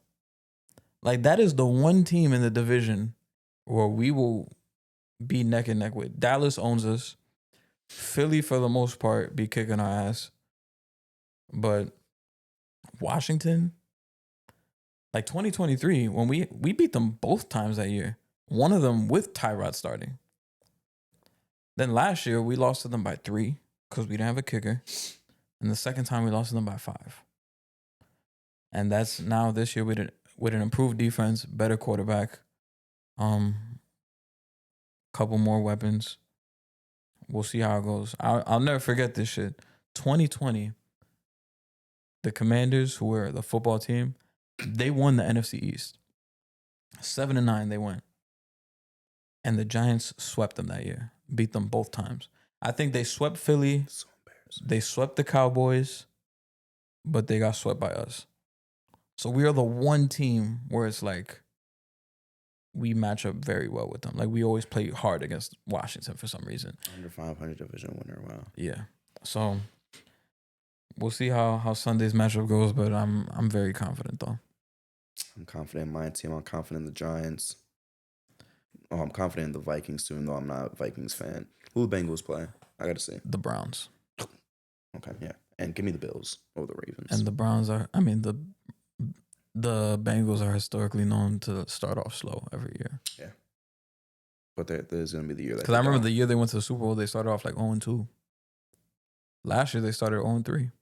I think I even said it on QB, like on quarterbacks. I think he touched on it. I think he said they never started off like 2-0 before. I'm pretty sure They always start off like 0-2. Pretty sure that's what Joe Burrow said. I think this is the year ends, though. Me too. Because no way they lose to the Browns, bro. Even though it's a division game and you never know. But shit, bro. No way. Bills or Ravens, and we can end it off on that. Is it in Buffalo or in I believe so. Oh, shit. Yeah, give me the Bills. Bills. If it was in Baltimore, I would have said Ravens. Bills. I'm a Raven. Give me the better QB and Josh Allen. I'm gonna leave it at that. Damn, it's tough, man. I'm playing Eric in fantasy. Like, I'm voting for Josh to win, but Eric has Josh in fantasy. So it's like, go off, but not that off. Because I need to win. Hey, man. It is what it is. Any shout-outs, Justin? Shout out to... Oh, yeah, shout out to Daker. Birthday's on Monday. So, shout out birthday, Daker. Shout out to him. Happy birthday, Daker. I don't really have a shout-out. The Yankees let me down last night, badly. Shout out 2K, man. That's just fun this year. Yo, these dudes, all they talk about in the group chat is 2K. Straight 2K, bro. That shit is fun, I man. had to bring it back to football this morning. They just talking about straight 2K. Motherfuckers saying like, yo, we have to get the crew XP. I'm like, what is going on? That's just fun, man. Motherfuckers is grinding 2K crazy. Fucking shooting threes as a 7-footer. Jesus Christ, bro. And I got the Mikal Bridges, Sally. I'm a 7-1 motherfucker hitting guys with that shit. Yo, y'all was addicted to 2K this year, man. That shit is. This is the most fun I've had with 2K on opening weekend since 2K20. 2K20 was a good one. 2K20 was good. 19 was a good one But too. this is the most fun I've had playing 2K. Who's the best so far? Or is it just Eric? Out of all of us? I feel like we've all had our games where we like go off. Like last night, the last game before we all got off, I had like 23 and 22 rebounds. Collins had games with like 27, 5 and 5. Dave's had games with 27. And then Eric's had games where he'll have like 20 points and 18 assists. Can you disclose the positions of everybody? So Eric is a point guard. The exact name of the build I don't know, but he's basically a fucking play shot. Dave is a shooting guard. He made an ISO savant. A Kobe build? Basically. And then Collins a slasher. Like, you already know that. 3 or 4. He's a small forward. And then I'm a center. My center basically plays like Cat. I still gotta make my you know what build, but I haven't even downloaded the game. Yeah, we need a power forward. Not gonna lie. I don't give a fuck. I'm making a 6'5" dread build. Because Colin doesn't really fuck with playing. Because there's some games where they'll give us like AI that's a small Yeah, I'm gonna forward. push him down. I don't give a fuck. And they make Colin play power forward. And he's like, yeah, I can't do this shit. I'm being selfish for the jokes, bro. I don't give a fuck. I'm making my 6'5" dread build. But And he's gonna have comms to Vince Carter. not yet. We just need one more. And we've been basically running 5 out because we can all shoot. Mine's pure slasher, bro. Fucking Colin be having mad cuts to the basket because I'm not in the paint. Eric's not in the paint. Dave's not in the paint, so he should be cutting. He be getting dunks all the time. That's what I'm trying to be doing with the build. 6'5", 220 pounds, 94 dunk. Yeah, and then with the cap breakers and badge +1, you're gonna be right. I want the what's the new badge after Hall of Fame? Legend. Yeah, I'm trying to get Legend Posterizer. It's possible. You just gotta put all your shit on driving, dunk, and Yeah, vertical. That's what I told you I'm That's gonna it. do. That's literally all. Everything else is gonna be mid, 3-point, 60 something. Defense not gonna be too good, but the dunk gonna be on 99. Vert gonna be on 99. Speed gonna be like on 95. That's gonna be my build. Jamario Moon build. Stromile Swift type shit. Yeah, but Stromile Swift was like 6'9". So, You're gonna be like 6'5". I have to be 6'5" on the dot because that's how tall he is. Damn. His ass should have went to the league, man. His ass should have hooped in college at least. He didn't even hoop in college, bro. Nah, but that shit is fun though. Build specialization. Can't wait till tomorrow though for football. Yeah. I'm tight that South Carolina plays at 7, and there's not even good comp. Yeah. I don't even think there's any good games today, honestly. I think there's one. It's like Oklahoma versus somebody. 2 ranked teams. So I'm looking for some ranked team play, bro. I'm about to find it right now. We gotta go to a Rutgers game, bro. Probably Rutgers. Oklahoma versus Michigan tonight at 7:30. Oh, that's fire. Oklahoma's ranked 18th. Michigan's 15th. Yeah. But I was saying we do gotta what's it called? Hit a Rutgers game. I want to go to Giants opening night. What the fuck did Josh just send me? Yo, it's always something, bro. Josh is always sending me something, man. Yo, during the show. No comment. Walk us out of here. No comment. If you guys are listening on audio, please give us 5 stars. Please like. If you're watching on YouTube, please like, comment, subscribe. A lot of you guys are not subscribed, but you're still watching. Follow us on Instagram at the J&J Podcast. No, the JJ Podcast 1. Follow us on TikTok at the J&J Podcast. We appreciate you guys. Go get this could go back to the back unless you want to put this with the intro too. Go get yourself a drink or 5, like now. Go do that. Go do that for yourself. Make yourself happy. Get yourself 5 good drinks. We out of here. Peace. Peace. Yeah.